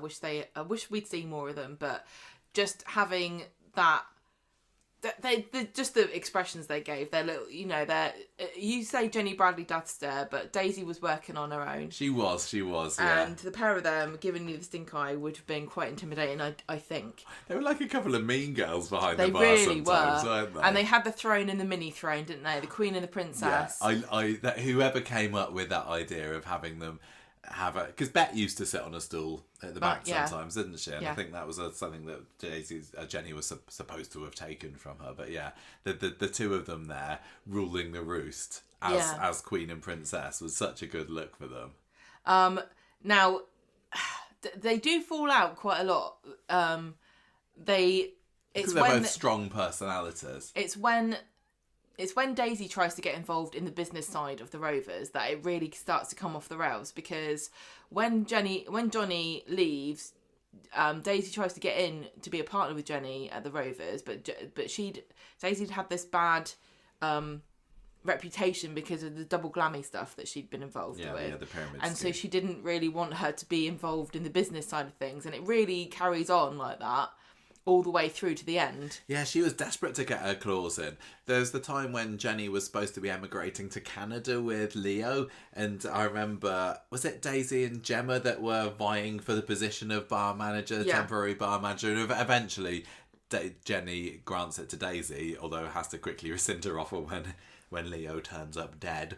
But it was kind of a nice little journey for Daisy that eventually she did get more of a foot in the door, and she was down as the owner or an owner when they bought it with Stephen's money? I can't remember. I don't think it was official, and so I thought it was official, but they had to keep it quiet. Right. And Jenny didn't want everybody knowing. Yeah, Jenny didn't want people to find out that Daisy and her, and then they had to lie and say that Daisy's mum Christina had lent the money that Daisy could use. Along comes Christina, and everyone is because this was 2023. The stolen money that Daisy is the architect behind stealing the money that Stephen stole off Carla, and this kicks off this very convoluted story that never really feels like it goes where it means to, and it's still carrying on now because Carla is still the owner of the pub as we're recording this, trying to sell it off to somebody because of the fact that Stephen had stolen the money all those years ago. And it's funny because Jenny was always reluctant to go in cahoots with Daisy, and it's it always felt like it was because she didn't take Daisy seriously because she was younger. She felt like she was a kid. And although she was like her mum, she also had that kind of, she's a stepmum. But then we find out that the revelation that actually Jenny blamed Daisy for Tom's death all this time, and Daisy didn't even realise that she... Yeah, so Jenny had this lingering resentment for this her grudge for the past that she'd held, 10 and she years or so. probably never really acknowledged it that much in her own mind. But that adds to the reasons why there was always that conflict between the two. I think Jenny also felt, rightly or wrongly, that she had earned the Rovers and it was her domain and she was the queen of this place. And to have somebody come in, just swan in, which I think is what she saw Daisy doing in a way, it didn't sit right with her. Yeah. Even though, the only reason that she got the Rovers is because she married a rich guy herself. Yeah, Jenny. exactly. I did feel a little bit towards the end. Jenny was kind of playing a bit of second fiddle to Daisy, and she was there kind of just interfering in Daisy's love life and being there as a bit of a sounding board for Daisy. And Daisy was the main character a little bit, maybe in the last 12 months or so, which is a bit of a shame. But yeah, as a pair, they were so good together. And again, it's to do so much the chemistry of the actors helps, doesn't it? Yeah. Charlie Jordan and Sal, absolutely superb together, and it was good to hear that they got on so well off screen. We've seen them performing. We've been behind the scenes where they've performed together, and the energy when they're in scenes together was watching off the scale. Watching Sal and Charlie together doing that scene, it seems like a lot of the actors have their own methodology and they'll all have a different way of doing things, but it was really interesting to me to see that it felt like Charlotte Jordan really was very at home with playing with the character of Daisy and coming up with ideas on the fly, and some other actors will just say the line and not really change or play around with it. But those two had such a great relationship with each other. They really were. They were good. The scene that we saw them film was in the Rovers, and this was before Glenda had appeared on screen, but Jodie Prenger was there, and she was playing as Glenda, and it was like, wow, these three are so... Yeah, just magnificent to watch them all, and now only Glenda's left. I know. We were also you kind of mentioned it. You touched on that earlier. The Christina's introduction into the program. We've got Daisy to thank for that, and I've just loved the rivalry that Jenny and Christina have built up together over this past year. I mean, when Christina came in, she saw Jenny as the woman who split her marriage to Greg up, and she never really got over that, did she? No. And even in this final week, last week when Jenny was ready to leave Weatherfield, they still had them bickering, and luckily I'm very glad to see that Jenny came out on top in their final scene together, because if Christina had had the last laugh, that would not have sat right with me. No, she deserved it. She put the time in. She's clocked on and off longer. Christina's got other people that she can triumph over. I think that I wonder what she's going to get on with Theo. What something's going to happen with those two, but not about Christina today. It's about I just wanted to say as well, for Daisy's exit, which was an all-time great one for me, that wasn't a big stunter of death or anything like that. Sally Ann Matthews' performance in the scene where she reads the note from Daisy telling her that, sorry, I've taken your money and I've gone, absolutely brilliant. And Jenny had trusted this girl. She'd been her closest confidant, to now be hoodwinked by her, because Jenny was planning to do the same to Daisy, wasn't she? She was planning to buy the pub rebuy the pub without Daisy's input, so she did kind of ask for it. But yeah, that scene was superb, where she's reading the note and she kind of collapses there on the table. I just wish that they'd had a happier ending together, because I love those two together. It feels like a really weird choice, because Jenny and Daisy were a iconic double act, and the ending for them is kind of how it ended with Bet and Rita, where they fell out and they never made it up. No, and now both characters are gone, probably never to return again. I can't see either of them coming back. Genuinely, I would love it if they did. I would not be surprised if they never do. So to leave that story like that feels quite sad. Yeah, it is. The only silver lining is that Christina's still in the show, so it is possible that we could get a throwaway hear line about it, yeah. like, "Oh, I hear that Jenny and Daisy are now in." Yeah, I mean, Daisy's gone off to Bali, hasn't she? But who's to say that she couldn't just hop over to Tenerife and open a bar and Bali together are with very Jenny? close. That would be fab. That would be fab. Right, let's go on to N. N stands for, Gemma? 93 return. 93 return. 1993. I thought it would be worth talking a little bit about her mini return, which was only for 9 episodes between the 17th of September and the 8th of October 1993. This was before I started watching it. So I don't know what the reaction to it was at the time, but Jenny had been away from the programme for just a few years, and quite often once you leave. So this was a bit of a funny mini comeback, and I'd really be interested to know about the circumstances around that and why they decided to do it then, and was there ever any plans for it to go longer or go? What happened? So she'd gone off with this dentist, Robert, in 1991, and she turns up. How did that turn up? Not so good. He ends up going back to his wife, the cad, and so she won't let Greg make the same mistake. No, so she ends up turning up on the street because she's got nowhere to live, but she's nicked his dog, Mitzi, who was an Akita, gorgeous Akita dog, and she turns up on the street and tells Jenny, "Oh yeah, this is mine," but then tells who? Rita, sorry, that Akita is mine. Mm-hmm. And then Robert clears their joint bank account, snatches Mitzi whilst Derek and Mavis are out walking her one day.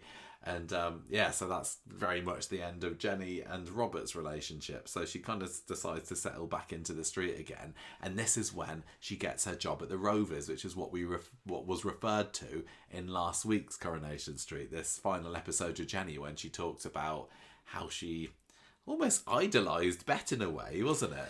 It's interesting because really on the surface level, there's not enough crossover between Bet and Jenny for it to be a meaningful relationship. But on the other hand, I can see there are sometimes people in your life that are there for a very brief amount of time, but they make a huge impression. And I do think that Bet would be the sort of person who would leave, a thought in your mind for many years to come. And perhaps a short amount of time with Bet never really brought up her problematic side, so maybe she did idolise her. Yeah, well, I mean, Bet was working at the Rovers with Alec when Jenny was there for the first time, and I know she was 16, 17 for some of it, so she wouldn't have gone into the pub.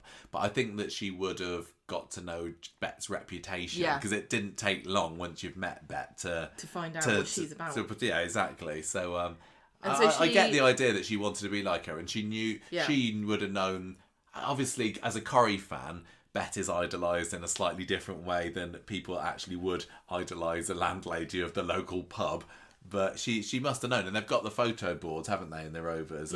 And I think Bet's on there still. So I did like how they mentioned that. But anyway, she ended up working in the Rovers just for a few episodes, alongside Tanya Pooley as well. Now, that would have been someone to leave an impression. Eva Pope is still acting, I think. That would have been quite interesting to have had her come back and team up with Jenny, because she was a massive bitch as well. I think she would have probably led Jenny down a bit more of a naughty path, but alas, that never was.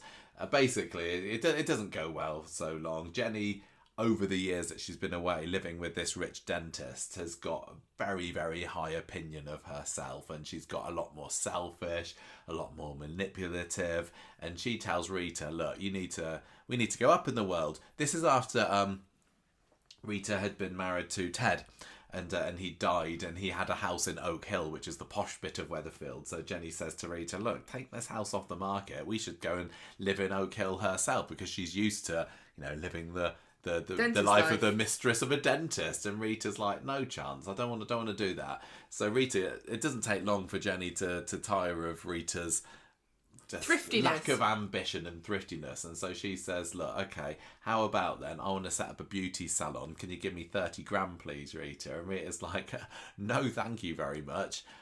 Because I think the main reason why she didn't want to move, well, one of the reasons why she didn't want to move into this house with Jenny is she thought that Jenny was just after a bit of getting a name on something so she could get the inheritance. She didn't want Rita to sell the house. She wanted to move in there and wait for Rita to die, so she could sell it herself. So there's a great scene in Rita's flat in an evening where Rita is telling Jenny, I know what your game is, lady. You can have this £1,000 and I never want to see you again. You better be gone by morning. So it was a really tough end to this relationship, which up until that point, yes, it had its highs and lows, but it's generally fairly positive. And this is why when Jenny came back in 2014, Rita was not at all pleased to see her, because as far as she was concerned, it was more than just £1,000 is just pocket change for Rita, really, isn't it? But the fact that she'd given Jenny so much love and trust, and Jenny had just thrown it back and saw her as a bit of a walking, talking ginger cash machine.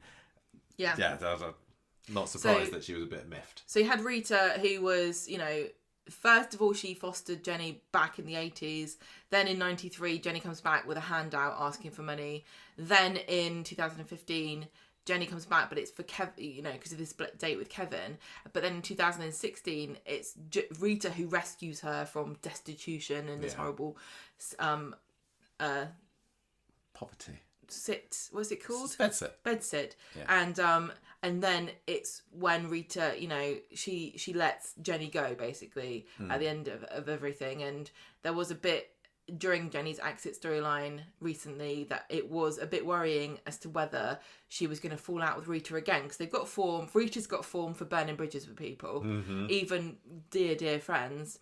And so we were staring down a very possible likelihood of Jenny, because she started lying about Rita being sick and then got found out immediately, and then Rita could have turned on her again and sort of cast her out, and that would have been a super sad ending. Well, it was quite nice that, and I'd not really made this connection before, but back in 93, Jenny asks for money, and Rita's like, sod off, you can have this little bit, off you go. But here, Rita offers her money, doesn't she? Yeah. So she gets a big payout, and it was maybe the fact that the fact that Jenny didn't ask for it. It was a few hundred quid. Shows that maybe there's been a bit of character growth there. Yeah, I thought that was... Yeah, I liked the symmetry of that. Yeah, for sure. Anyway, that's about all there is to say. There was only 9 episodes, wasn't there? So let's move on to O, which stands for Oh La La. And this is Jenny's dalliances with France and all things French, because she's had a couple of stories that have been related to France. First starting in 1987, when Martin, who she was still going out with at the time despite the car crash, decided to quit his job at Jim's Cafe and go and work in France. And Jenny's like, that sounds like a good adventure, I'm going to go too. And they headed off there across the channel with dreams of working as like grape squashers, but they didn't really get anything out there. So Martin comes home with his tail between his legs. Jenny, meanwhile, though, has found herself un homme qui s'appelle Patrice Bourdevin. Yeah, he's a law student. He's a law student. In Paris. Once again, Jenny has got her eye on a man with quite a lot of cash behind him. But it's because He's probably had a great personality too. She's beautiful. And beautiful women do have a habit of finding guys with a bit of spare cash.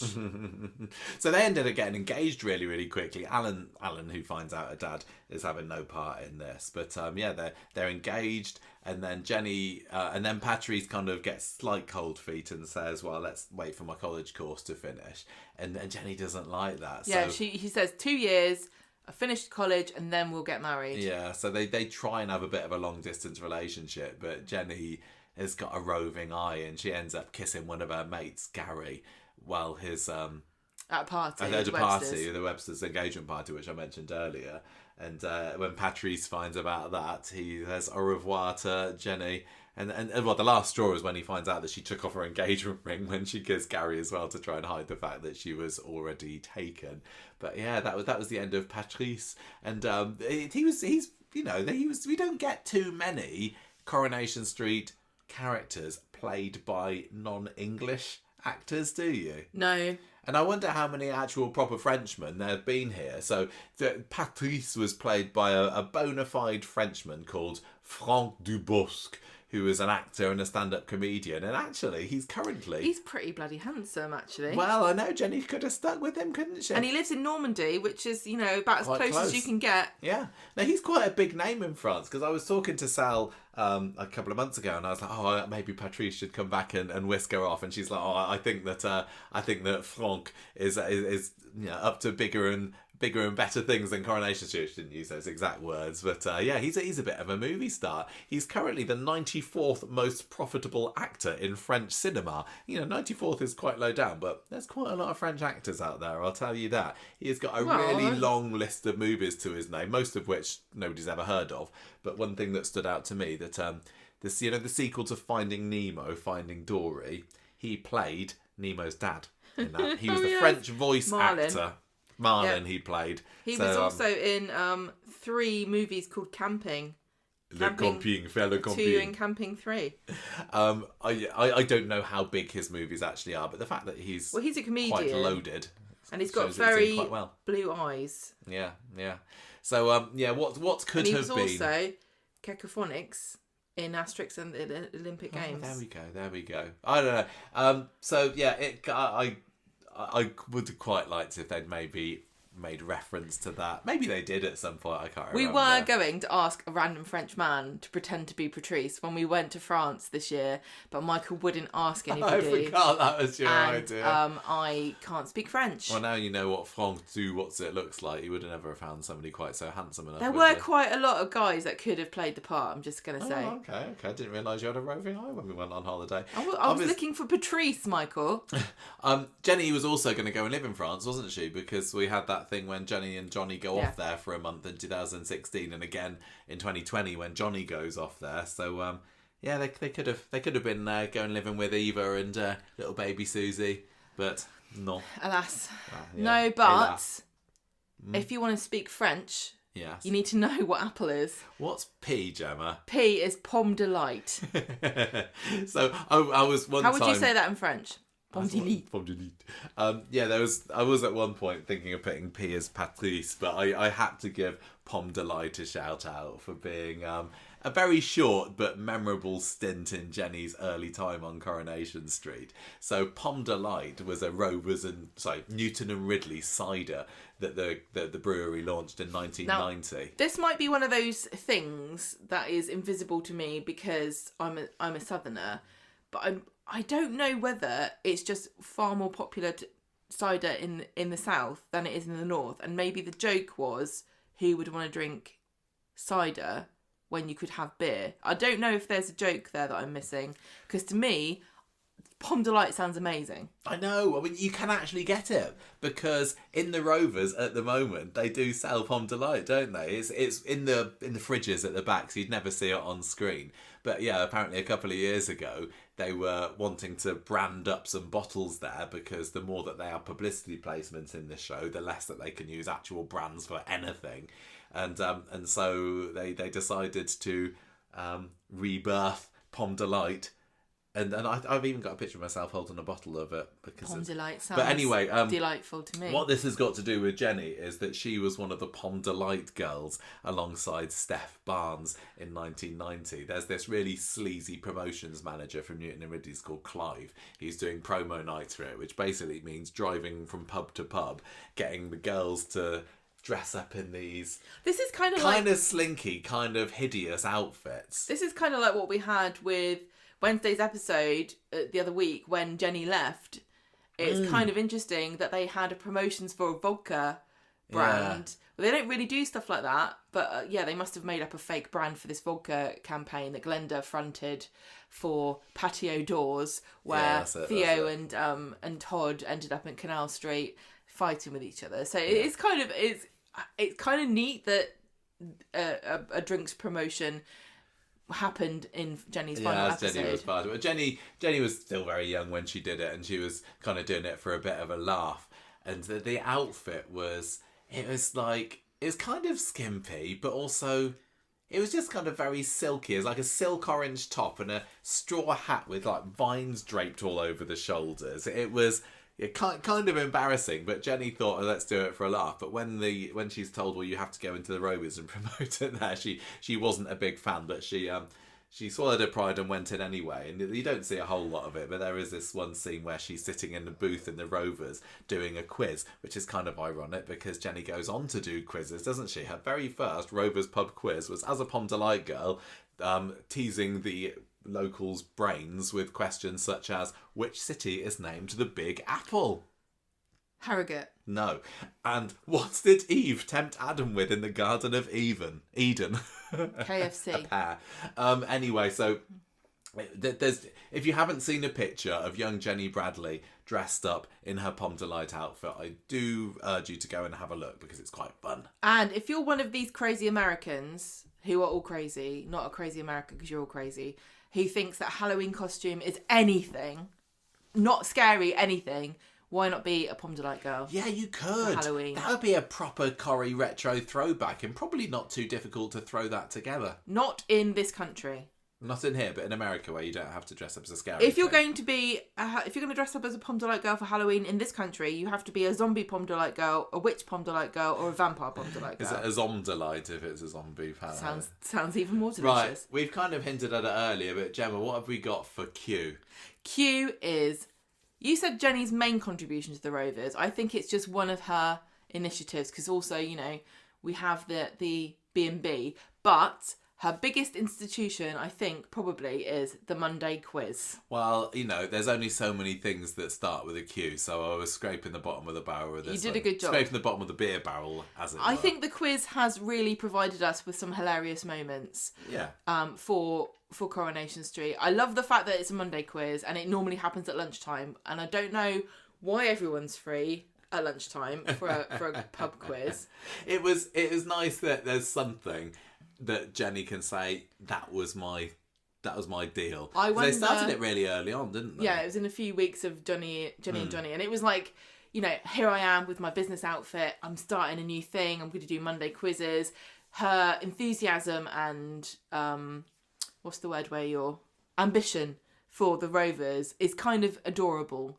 And her doing the quiz carried on all the way through COVID. They did Zooms. Some Zoom quiz, didn't they? I wonder if the new owner will keep up the Monday quizzes because Glenda's probably dropped it. It's more like Monday karaoke now. Well, Glenda moved into karaoke, and I wonder what is next for the Rovers. The funniest thing with the quizzes for me, was not the fact that they were often on Monday afternoons, or at least it felt like it, was that there was usually only about 2-3 teams competing against each other max, and sometimes they had some quite good prizes, I remember, as well. Yeah, Wasn't like champagne. Yeah, what are they thinking? How did they get these prizes? Of course, my favourite Rovers quiz memory in recent years was Daisy's mic drop moment when she announces that. Well, she's like, who's if the daddy? Daisy Is it? Yeah. slept with blah and blah. Daniel and Kit. Who's the daddy? That was great. I loved it. They kind of lent into it a bit on the social media on Coronation Street as well. I think there was a few pub quiz to camera things that Sally Ann Matthews and Richard Hawley recorded back in the day as well. But anyway, it's nice that you've got some kind of legacy there. Well, we also have our very own trophy from a Rovers pub quiz. We went to a Rovers, an actual real life Rovers pub quiz a year ago, didn't we? Hosted by Sally Ann Matthews as Jenny. At the Corrie Press Day. We won. I take no credit at all. I don't think I answered a single question. No, I think you might have done, but not many, I'm going to say. Really, really bad performance from me, but I do have a trophy. We have got a trophy. I'm, in fact, looking at it right now. It was presented to me by Sally Ann Matthews. That's one of my proudest achievements at being able to answer Coronation Street questions and amongst a bunch of other soap journalists and influencers. Yeah, and we're on a team with Colson Smith and Shanique Sterling-Brown, who both others. fought to be on our team. Apparently, I think that was probably the peak of my existence because I didn't deserve to be there. The one and only genuine Corrie quiz hosted by Jenny Bradley, and we won it. That's something to be proud of there for sure. Yeah. Okay, up next is the letter R, and that stands for read. Stephen Read all about it. Now okay. What a brilliant return from Uncle Stephen, the evil Canadian. He wasn't evil when he returned, he just grew evil. He was evil. He was always up to no good, wasn't he? Because he had big backstory where he was He's just a businessman. No, he wasn't, because he came over, like, before he was, yes, but when in his return, when he came back, he had money troubles from the start. That doesn't make him evil to have money troubles, but he was hiding it from the Platts, wasn't he? Well, he also was on the run from his wife as well. Oh, yeah. What was her name? Gabrielle, was it? Yes, Gabrielle. So, Stephen Reed, played by the very lovely Todd Boyce, who is gorgeous and, great, wonderful guy. And he as Stephen Reed, comes back and he immediately, he sets his sights on Jenny because he wants money. I think his intentions to her were somewhat untrue, weren't they? He wanted the pub. He was desperate for cash, and he sets his sights on Jenny. They kiss, like we said earlier, when she's going out with Leo. But things kind of cool down a little bit after he kills off Leo. Yeah, we'll talk about We can talk about some of that later. Yeah, but so. Yeah, he gets put off because she goes out with Leo, and then once Leo's out of the picture, he tries his luck again because he's still trying to get this money, but he's also got this thing going on with Elaine at the same time. Yeah, he can't shake Elaine, can he? Do you remember that character Owen, who was the businessman who was investing in Nipper Snapper at the factory, and Stephen didn't like the idea that he was sniffing around Jenny, did he? Yeah, and he eventually puts her off. He puts him off by saying to Owen that she's a bunny boiler, so watch out. Then they go on a wine tasting, which was hilarious. I didn't. No, they were going to go on a wine. I was thinking of a different You're thinking wine. of a different wine tasting. Yeah. They were going to go on a wine tasting, but they didn't go in the end because they had to go to Lily Platt's birthday party. And I think that was a really lovely scene because I remember Jenny having the scenes in the Platt's house and just enjoying the normalcy of a big family gathering. She'd not had that. No. She had very briefly a family of 4 when she was with Greg, and she had Daisy and Tom. And then everything went wrong when Tom died, and since then she'd been looking. She came from a broken home. Her mum died when she was young. Her dad wanted nothing to do with her, and so she'd never had a big family at any point in her entire history on the show. Kind of with Kate and Aidan, but it wasn't the same thing. This was just a normal domestic scene that Jenny had never really experienced. And going to this Platt family gathering was just lovely for her, and it got her and Stephen kind of a bit more close together, didn't it? Yeah, and so Stephen splits up with Elaine. He ends up without a home to go to, so Jenny invites him to move to the Rovers. And then there's this whole thing with Leo's dad, Teddy, when he's looking for where he is, and Stephen is like, I need to escape immediately. So he plots to move to Thailand with Jenny. Carla's like, don't trust this guy, he's up to no good. But Jenny believes him when he says he wants to, start afresh with her. Stephen was... I was kind of gutted that Stephen was trying to use Jenny, but I loved the fact that Jenny caught him out. Yes. Because do you remember that scene at the airport where Stephen's there... Liverpool Airport, trying to get his tickets to escape to Thailand because he ends up dumping Jenny. Goes to get to his passport and Jenny's pinched it. Yeah. Because she'd she seen knew the light. She was one step ahead of him. Yeah, but then that did lead to the second hostage situation that Jenny had been in the Rovers in about 5 years, when Stephen comes back and holds a bottle to her neck. Yeah, in the abandoned Rovers, and then he gets run over by Peter Barlow. Yeah. I love both of those actors, and Stephen, I wouldn't have wanted Jenny to end up with a serial killer really, but we did always have a hankering for, even if it's just for a brief moment, having a serial killer behind the bar as landlord of Rover's Return. And it could have happened had the storyline decided to make it go that way. They missed a trick with not giving Stephen like a 1 day behind the bar. Yeah. But Sally Ann Matthews loved working with Todd Boyce from what we can tell. Also loved, when she's announced she was leaving, he made a comment on her Instagram. Well, she spoke to me how much he loved working with her. She spoke to me last week about just how hard working he was, and he's such a nice guy. He's a really nice guy. In one interview, she was asked about the possibility of their relationship, and she said if Stephen had not been such a murderous bastard, they'd have had a really good time together. I bet. They were perfect together. Yeah. They really were. I think that she'd been with older guys, she'd been with younger guys. I don't know what the age difference between her, if there is one, between Todd Boyce and Sally Ann Matthews. I don't know. Oh, he's older.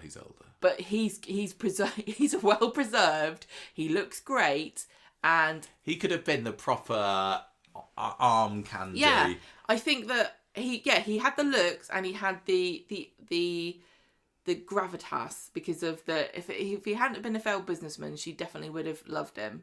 What a missed opportunity. Yeah, for sure. Okay, Well, he's dead now. Let's move on, speaking of deaths, to S. And S in our A to Z of Jenny Bradley / Connor stands for sinkhole. Sinkhole! This, I'm going to say, I know not everybody, whenever I talk about it, I say, I know not everybody likes it, but this was 100% one of my favourite Jenny moments. Most iconic, most epic moments of Jenny's return, the modern era. And probably the biggest, got to be the biggest stunt she was ever involved in. It started off with a car crash and Martin Platt rolling down an embankment, and it ended up with her falling into a sinkhole in the Platt's garden, getting stuck in the sewers, and then losing her dear Johnny. That was an epic week of episodes, and I'll not ever hear a word spoken against it. It was very campy and totally over the top, but I really think that if you hated it at the time, I'd hope that maybe you've mellowed a bit on it, because it was ridiculously brilliant. It was the big stunt that Corrie had wanted to do for the 2020 60th anniversary, but they weren't able to do it because of COVID. So It was delayed a year. Richard Hawley was kept on the show as Johnny for a year, and I was in no way disappointed with how that turned out, apart from the fact that we had to lose Johnny, of course, through it. What was it called? Coronation Street. That's it, yeah. Because it was all the stuff with the Abby fun fair, wasn't there? And Abby and Corrie and everybody. Yeah. But as sad as it was to say goodbye to Johnny, it was a really kind of beautiful ending for their relationship as well. It kind of came full circle a bit. They'd been having these issues. The relationship had broken down over the previous year, but she fell into the sinkhole. He goes down to find her, and they end up stranded up ladders and up to their necks in water. Well, there was two elements of this Coronation Street. There was the kind of the haunted house, like spooky lights and silly Harvey going around with a gun, and spooky things, and Abby in a hole and all that kind of stuff. And then there was this kind of more gritty, realistic kind of stunt work where they had the flooded sewers and kind of like this maze that Jenny and Johnny are stuck in, and they can only see each other through this tunnel, and the water is rising and they're drowning, and Shona comes to save Jenny, and she can only rescue one person at a time. The ladder snaps. It's so dramatic. It really and dark, was. It was and one really of well my lit. favourite Corrie stunts. And it uses all, a part of Coronation Street we'd never seen before and we'll never see again probably. All underground. Well, they had it filmed in this big warehouse, didn't they? And I remember that summer, Sally Ann had messaged us saying, "You will not believe what I've been up to today." And this is when they've been filming all this. And it was so clever because they had all these big water tanks, and to give the impression that the water was rising around them, they lowered the sewer walls into the water. It's really, really cleverly done.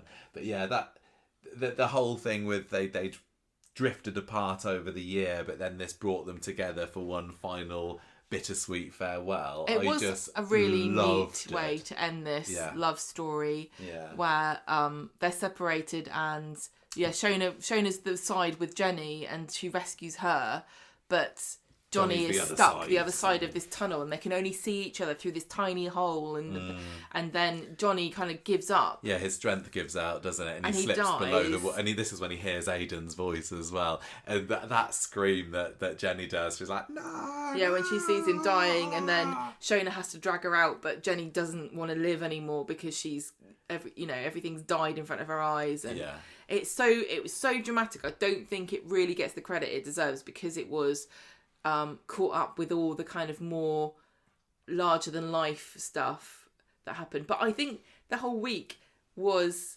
fun and silly and camp and dramatic and really, really Corrie. Yeah, Corrie's not had a stunt as big as that since. So I think, as a everyone talks well about the tram crash, don't they? But I don't know what people it was really unfortunate, because I I think if they'd had the proper run up to it and COVID hadn't happened, and it had happened in December, and it would have been done the way they wanted it to do without this year long of pause that they had to build in, it might have been different.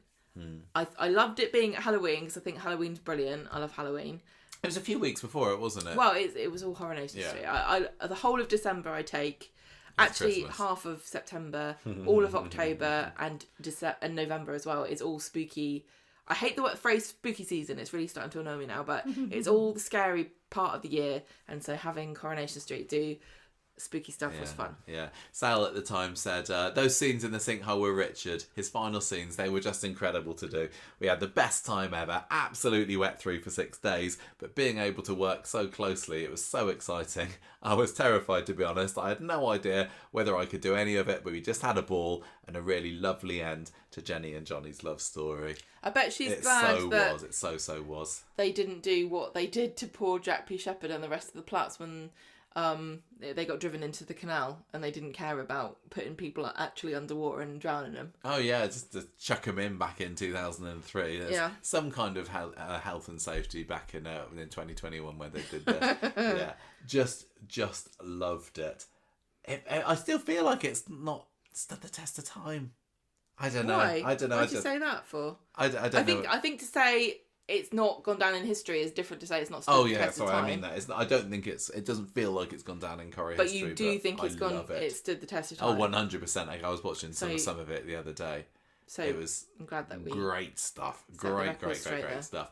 T, let's go down and kind of lower the tone a little bit of this now, because T stands for Tompkins, and not a shining point in Jenny's romantic history, is it, when she was dating Leo? Yeah, this was when this was part of Stephen's story, really, but Jenny was involved tangentially because she was dating Leo. So Leo was a civil engineer. He came to repair the sinkhole. She meets Jenny. Jenny thinks that he would be a good match for Daisy, but he falls for her, and so they end up kind of dating. And it was a big thing made of the age difference, wasn't there? Because Jenny had a bit of a history. 21 years. Yeah, difference. Jenny had a bit of a history of dating older guys. Yeah. So to have her eyes turned by this young bit of stuff was a bit of a departure for her. And she was kind of thinking, should I do it? Should I go out with a guy who could be my son? Well, it was funny because after Johnny dies, Leo keeps his distance, but then they start dating again, and then Leo gets injured at a rugby match, and she goes to the hospital, and then gets chatting with her old friend Teddy, who she knew from school, and they were, he was like, "Oh, I used to fancy you," and just as they're talking about that, Leo comes out and reveals that Teddy is his dad, and so Jenny is dating a man who really she's old enough to be his mum. I think you're probably on the same page as me as this, but we were never really really hooked in or taken by the idea of Jenny and Leo together, were we? He was very, very dull character. He didn't have much going for him. I'm sorry, Joe Frost. He only revealed his personality, which was to be a bit ruthless, when he finds out that Stephen's got money troubles and Leo wants to move to Canada after being made redundant, and so he tries to blackmail Stephen about his money issues, and so Stephen in retaliation chucks him over the side of the balcony at the Underworld and throws him in a bin.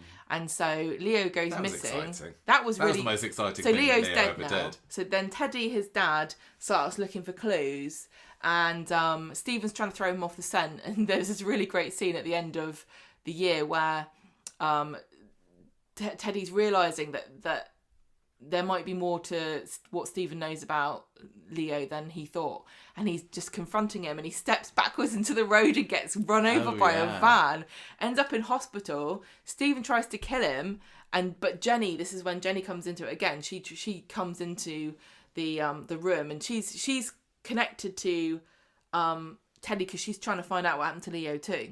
Because Leo he'd said he was going to go off to Canada. They were going to go to Canada together. Jenny assumed that Leo had emigrated without her. So they're looking for him, and Teddy's in a coma. And so Stephen decides to tell Jenny that Teddy told him that he saw Leo in Canada and that he doesn't want to talk to anybody. But then at the end of the year, New Year's Eve, the last part of the episode, Teddy's eyes open and you realise there's more to the story. So Teddy eventually confronts Stephen about Leo actually not being in Canada, and so Stephen says, "Oh, come talk to me in the factory," and then bonks him on the head because Teddy's accusing Stephen of killing Leo because he wanted Jenny to himself. And so Jenny is involved in this story as kind of like this weird 3 men all end up fighting each other. And they all end up dead at the end of it. Yeah. And so Stephen whacks Teddy, killed the third person with his hole punch and... sticks him in a roof box. And Audrey drives off with it. I think that Stephen kind of did Jenny a favour by bumping off Teddy and Leo, didn't he? Can you imagine an alternate universe where Jenny ends up settling down with Leo after having such a history of iconic Corrie boyfriends, and I'm including Martin Platt in that.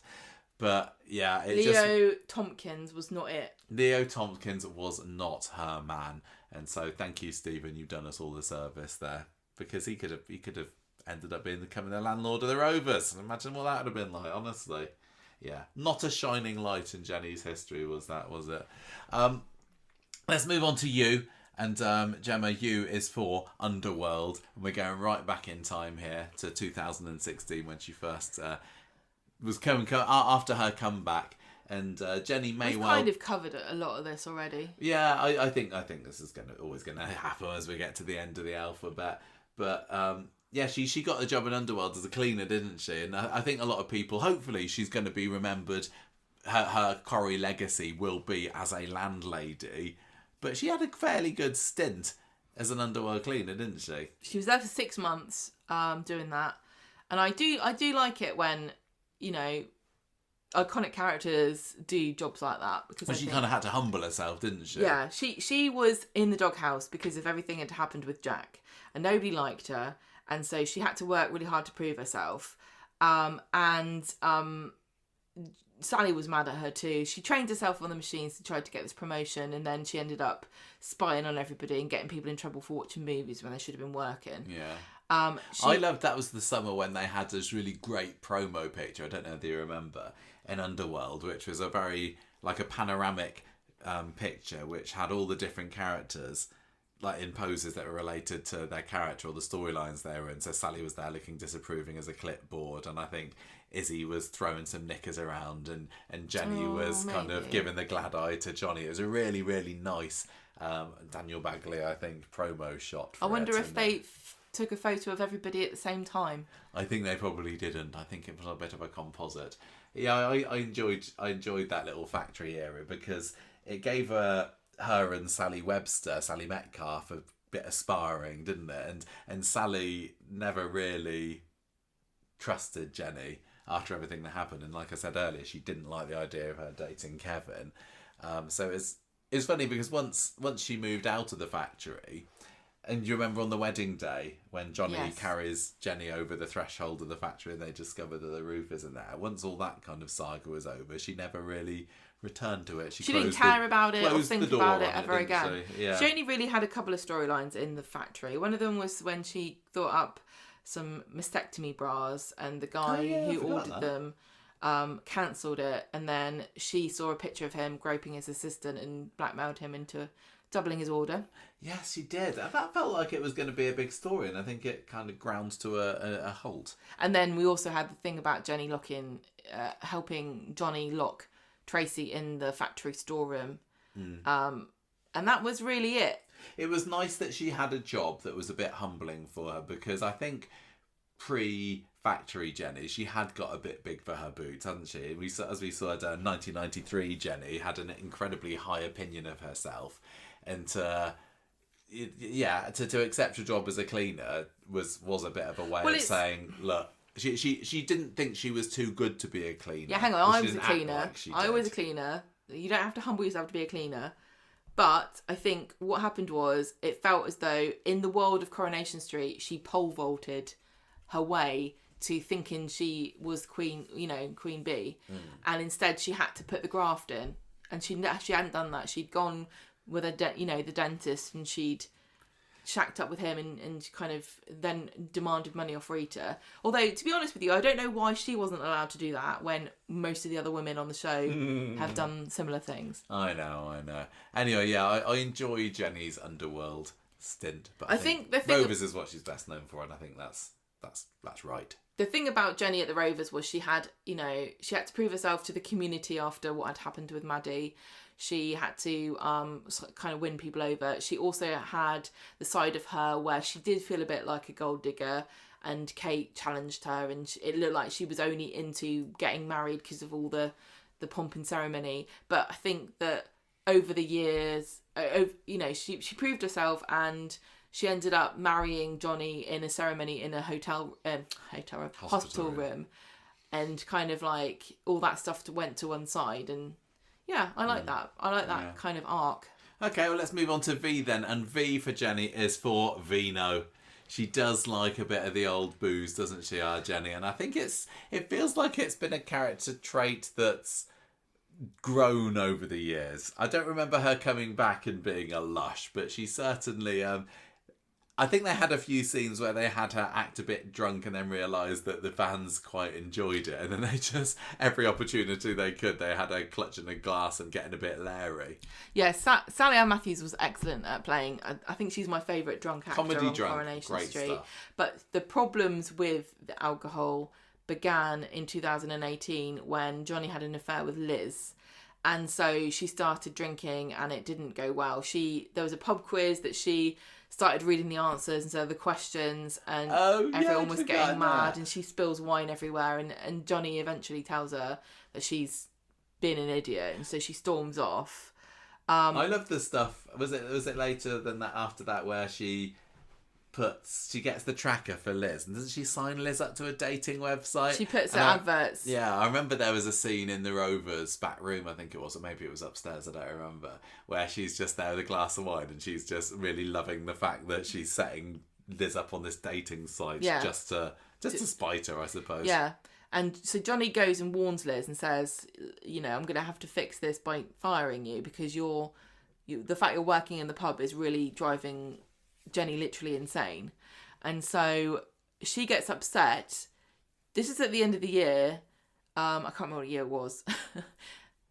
Jenny gets drunk. She gets behind the wheel of the car.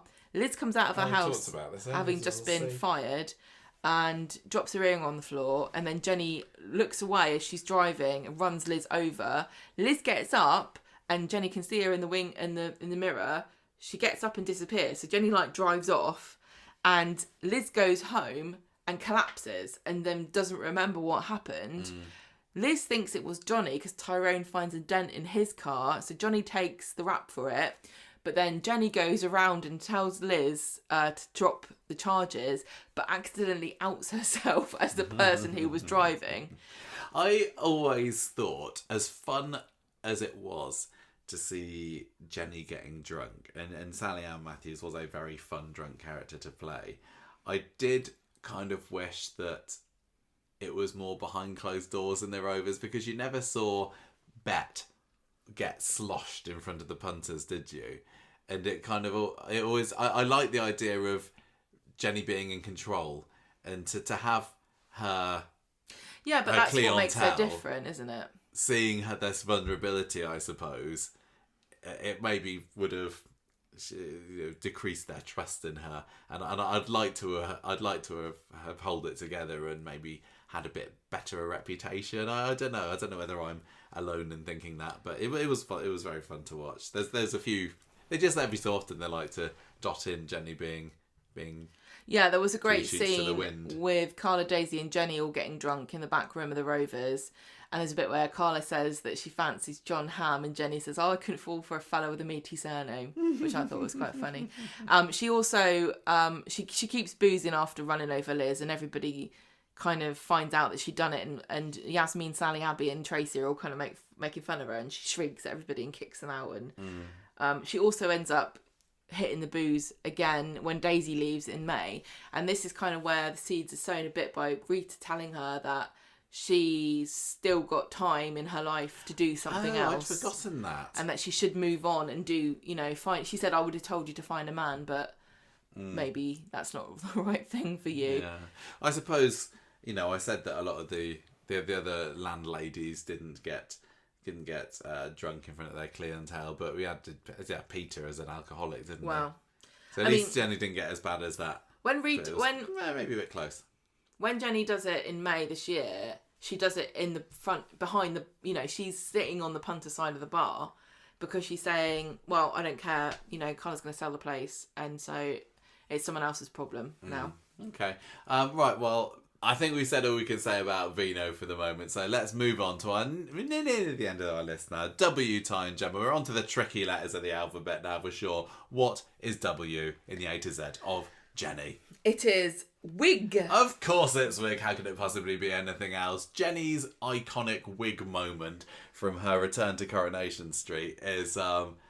it just lives on in the hearts of many a Jenny Bradley fan, doesn't it? It was an excellent moment. We said before that she, G's for Ginger and her beautiful... Yeah, she did once try to cover red up hair. those delicious tresses. And then she ended up with this black sleek bob.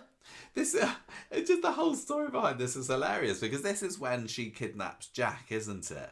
She would develop this unhealthy relationship with young Jack Webster. No, it wasn't a relationship, a fixation. Fixation, yeah. And she decides that she's going to kidnap him because she's having a little bit of trauma following the death of her son Tom, and she starts thinking that Jack's her child, doesn't she? She starts passing him off as her own. She starts to think that he could be Tom, but she sets up this kind of alter ego for herself as this bewigged woman, and called Melanie Davis. Yes, that's right. And so she puts on this wig. Hilariously, she puts the wig on to make a phone call. Yeah, to try and get this flat in... No, to get the cab to come and pick her up. Oh, was it? So she's got everything packed up. She's got the wig on ready. She phones up for the taxi and Maddie walks in on her, sees these bags everywhere. Sees Jenny in a wig. Jenny, Maddie attacks Jenny and runs away to try to tell Kevin. But before she can tell anybody, she gets blown up. Yeah, sad times. I just wonder what the thinking was behind, let's put her in a wig. Because it didn't really add anything other than what's this then? It was so super camp, and it's like a super serious storyline about a woman who's suffering from a mental health crisis. But in the middle of it, there's just this wig. It's like a bit of schizophrenia, isn't it? Does she really think that she was Melanie Davis? And Melanie Davis is the alter ego of Jenny who's got a wig on. Mm. I loved it. And we saw 2 or 3 episodes of it. And like we said, I think we talked about this recently. This Jenny wig was... This is the real. This is the first foot in the door for us in Coronation Street, wasn't it? Because it was after you spoke about Jenny's telephone wig on the podcast that Sally Ann Matthews then tweeted us, and this was the first contact that we made with her. So I guess that's another reason why Jenny's wig was so iconic for us. It helped, put us in touch with her. But you're right. I think it's the campiness, and Corrie has not had many female villains, but one of the best remembered is Maya Sharma, of course, and she was ultimate Corrie female villain, and I think Melanie Davis, as it was, she could have gone off and been the new Maya Sharma. It is really funny that they never went there again with Jenny once she came back. No. She really had to prostrate herself. Well, she was, at the end of that little mini story, she was sectioned, wasn't she? So it looks like they did a good job with her. She actually ends up kidnapping Jack, taking him to Hull, making him have a birthday party for Tom. He doesn't like it. She phones Rita up and tells her what's happening. Rita comes but brings Kevin. Kevin ruins everything by being a dick. And Jenny's about to jump up off the balcony when she realises that maybe she might be overreacting. Yeah, there's another lovely little Rita story there, where Rita's trying to convince her, because Jenny is like really losing it. You can touch this was again, we were saying just how brilliant. I think it was this scene. We'd enjoyed seeing Jenny up to this point anyway, but this scene where she's utterly losing any grip on sanity when she's there on the balcony, this kind of sealed it for us. But sadly, it was also a case of, well, and that's your lot for Jenny. I know. Possibly forever, but luckily we only had to wait a couple of months until we found out that she was going to be back again. But just like Michael Jackson, it didn't hurt her career to dangle a baby off the balcony. I wish that somehow they could have reincorporated this wig in as remember this, like when she's packing to come I know, away, I would have loved to have seen her put the wig in. Wow. Yeah. Maybe not everyone remembers. It was a while ago. Well, with now it's part of the A to Z that has been set in stone as one of the most iconic things about her. If Coronation Street did an Addams Family spin-off, I think that cousin It would have had a little Melanie Davis baby. Do you reckon? X is for exit, of course. And I think we did this for Gail's A to Z as well, because there aren't many words that begin with an X. I think if this is gonna be a regular thing, then exit will be X every time. Yeah, and we spoke about this recently on the podcast, so I don't know whether we need to go into it in huge amounts of detail here. But Jenny has just left.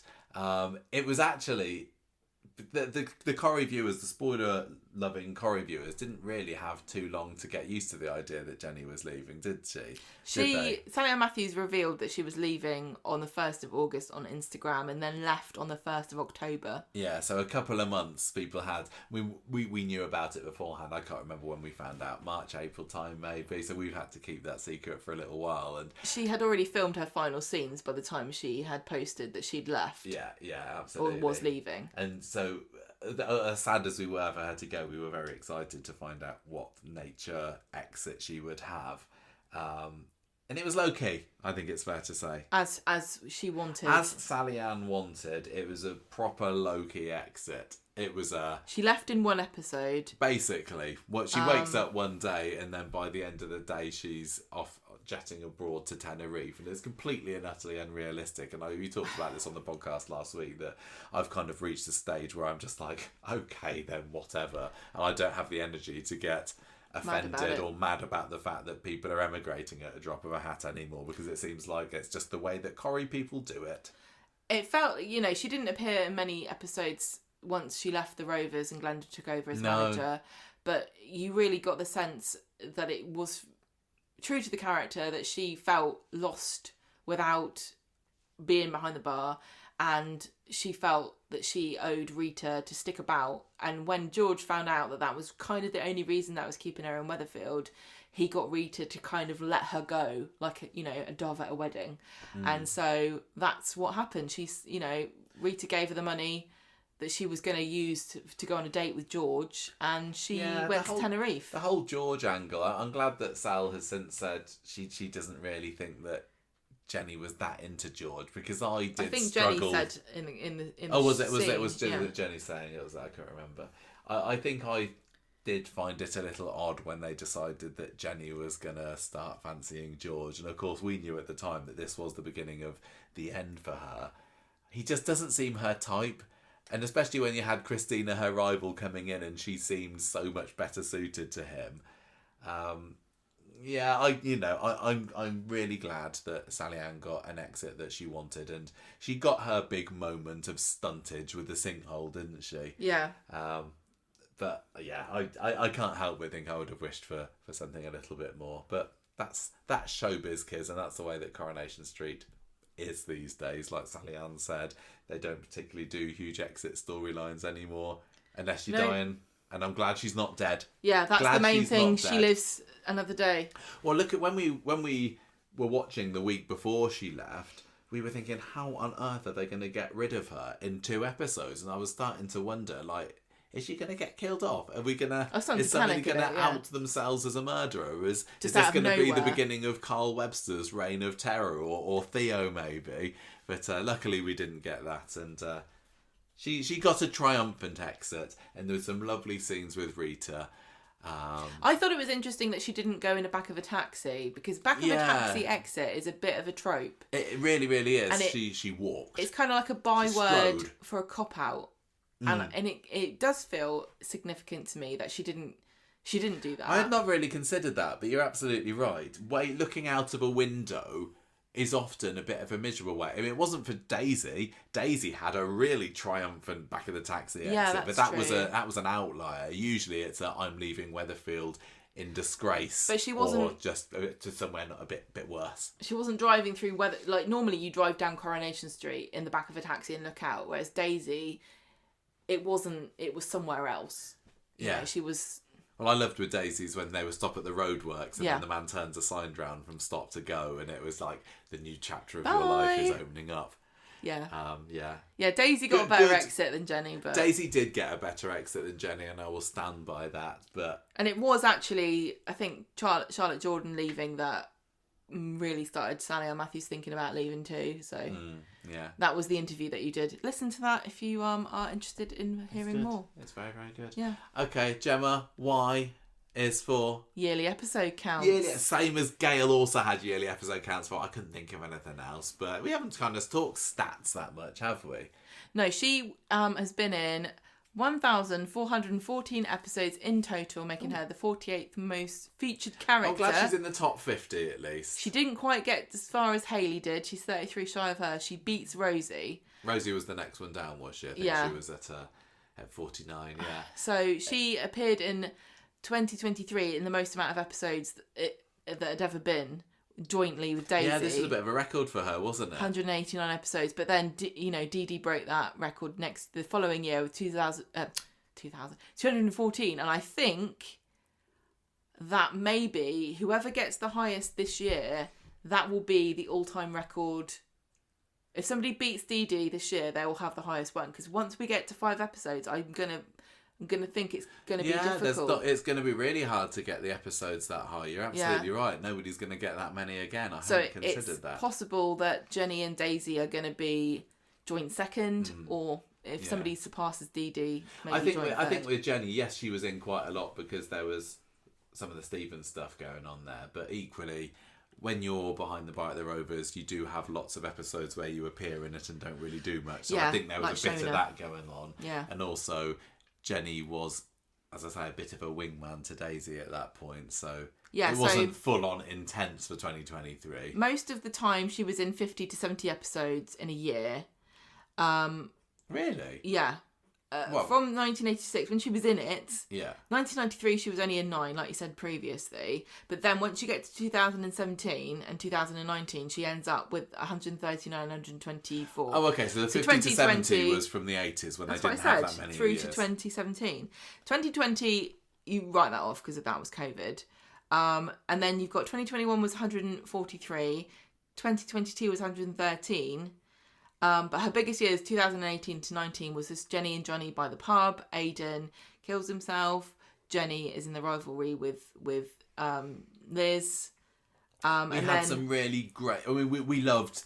2017 was one of our favourite Corrie years, modern Corrie years ever, partly because of the Pat Phelan saga. But it felt like it was really riding a high at that period in the late teens, and having Jenny on the screen so much was just brilliant for us. You know, her going into the Rovers, becoming the face of Coronation Street, if you like. I mean, since 2017, she was a main face of Corrie. Yeah. And then 2021, she was on it a lot because she was rivals with Sharon. And that brings us to our final letter of the alphabet. Z stands for Zzzt. Have it. That's Jenny's tasering is reached is the end. We can't believe people are thinking, are they going to mention the tasering? Because I think it's one of Jenny's most memorable moments, wasn't it? It's a meme. It's a memeable moment. Jenny being tasered by Sharon Gaskell. What was the tasering about? Oh, it's very complicated. Producers been trying to get Tracy Bennett to come back to the show. She was a stepdaughter of... No, foster daughter. Foster daughter of Rita, and... one of the originals. Like Jenny, they were both foster daughters, but they'd never been on screen together. No. And also, Sharon had been away from the show for 21 years. And when she comes back, Jenny is very suspicious of her because Sharon hadn't seen Rita for a long time. We don't really understand why she's come back, and we know that it's because she's up to no good. But they properly villainised Sharon because I think that she was a bit of a bad girl in the early 80s. She's a bit but like... no more than Jenny was. Yeah, a bit like Jenny. Because she fancied Brian, didn't she, when he was married to Gail? Yeah, she comes back with this sob story about... having a tough time. But actually what she's come for is to find Leanne. Because she is the aunt of Harvey Gaskell, who is involved in the County Line story with the drug dealing and all that boring stuff. It was a bit. And she's trying to get, Leanne to change her testimony. And she's kind of like Harvey's... She's under his thumb. But once she decides to turn on him, she becomes the kingpin of the drug empire. I don't like that they did that to Sharon. But what happens with the tasering is that Jenny realises that Sharon's linked to Harvey. There's a point where she's visiting Johnny in the prison, and she walks in, Sharon's coming out while Jenny's going in, and she spins this story about, I'm mentoring a prisoner, and Jenny doesn't believe her at all. She uncovers what's going on. She tells Sharon to leave Rita alone and says, I'm calling the police, and Jenny walks off, and then Sharon just like fires this taser at her. Jenny falls to the floor, and then while she's lying there, Sharon buzzes her again and says, have it. I like how you put Have the it. H back onto that, because I think it's remembered as Avit rather than have it. I can't remember whether it's been said that Avit was a bit of an ad-libbed in the second tasering. She didn't need to do the second tasering. It was so good. It was shot And her brilliantly, expression wasn't was it? like, Yeah, she's given this really evil stink eye behind Jenny, because Jenny, you see her just collapses. Collapses, and then Sharon's there behind her, and you do not see this coming, because most people don't carry tasers around It's in their not bag, a but most general people thing. aren't gangster kingpins, are they? And it was so fun to have these two. They kind of like rivals without knowing it, because like you said, that they'd never met each other before. It was almost like they were vying for who is the most, who's the most dominant, who's the alpha foster child of Rita. And they were both kind of in a way wanting their money, but Jenny over the years had mellowed a lot more, and we'd grown to trust her so much more. But this Sharon came back, and she was kind of like muscling in on Jenny's position as foster daughter number one. And as I said, I didn't like how they turned her into a drugs gangster. I think that was all a little bit silly. I didn't mind, because I don't really like Sharon. As much as I love Jenny, it was quite fun to see her coming a cropper at the hands of Sharon and her zapping machine. I think she's referring to this when she says this, but Sally Ann Matthews tweeted, I tweeted the other day, I was having the campest day I've ever had at work. It is brilliant. Anything between those two, Jenny and Sharon, is such a joy to do. We work really well together. So that was, I think that's a really nice way to cap off, because Jenny as a character, was a really well-rounded Coronation Street character. She could do real high drama, proper pathos and all that stuff. But there's also that camp element, that kind of larger-than-life silliness that happened. That the makes drunk an acting, iconic Corrie woman. The telephone wig, being tased. She could do it all. Yeah. I do love how it's become a meme. Yeah. It was a mini meme, wasn't it? Well, people made T-shirts and things, as far as I remember. Yeah. I don't think anyone bought a taser because of it, but why not? Hopefully not. Anyway, that's it, isn't it? This was a very long. Well, I think the Gail one was longer. I think the Gail one was closer to 3 hours. But, there's a lot of letters in this alphabet, and there's an awful lot to say about Jenny, who has been a huge, huge favourite character of ours. It's really funny. I'm still kind of bereft and thinking, how will the podcast be quite the same again? It won't be. Now that Jenny's no longer walking But we those evolve, cobbles. don't we? This is the thing. We Yes. evolve. And it is sad to move on without somebody that is so important to the show and to Coronation Street. Yeah, but I'm glad that we could have this episode to bring a bit of closure to it, to reminisce on some of what makes Jenny such a great character, what some of her most brilliant moments were, the relationships, some of the highs, some of the lows, like Leo. This was a very, very out of order, jumpy around the timeline, potted history of Jenny. And I think that it was well worth doing it, even though we character profiled her earlier this year, because it feels a bit different, doesn't it? I know, and we've spoken for 2.5 hours, but it feels like we've just sketched. Yeah, there's so much more that we weren't able to mention. God help you if you don't really know anything about Jenny, because this would have taught you nothing. This episode was for people who, like us, have an adoration of Jenny, and I hope that we were able to get across what we're going to remember and take on and never forget about this fantastic character, who is still our most voted character of the week in Street Talk as well. What will happen now? But yeah, if you didn't watch this, then sorry, you're better off listening to the character profile, because that's this is uncharted chronological. waters we're moving into now, isn't it? I don't know whether this A to Z format is something that we can do again. Maybe this is twice now. It feels like it's for icons only. Do you reckon? It's such a hard task. We're going to have to do it for Ken one day, won't we? Oh, God. And he's got an awful lot more to Rita. fit in, yeah. Anyway, look, that's Jenny. She's gone but not forgotten.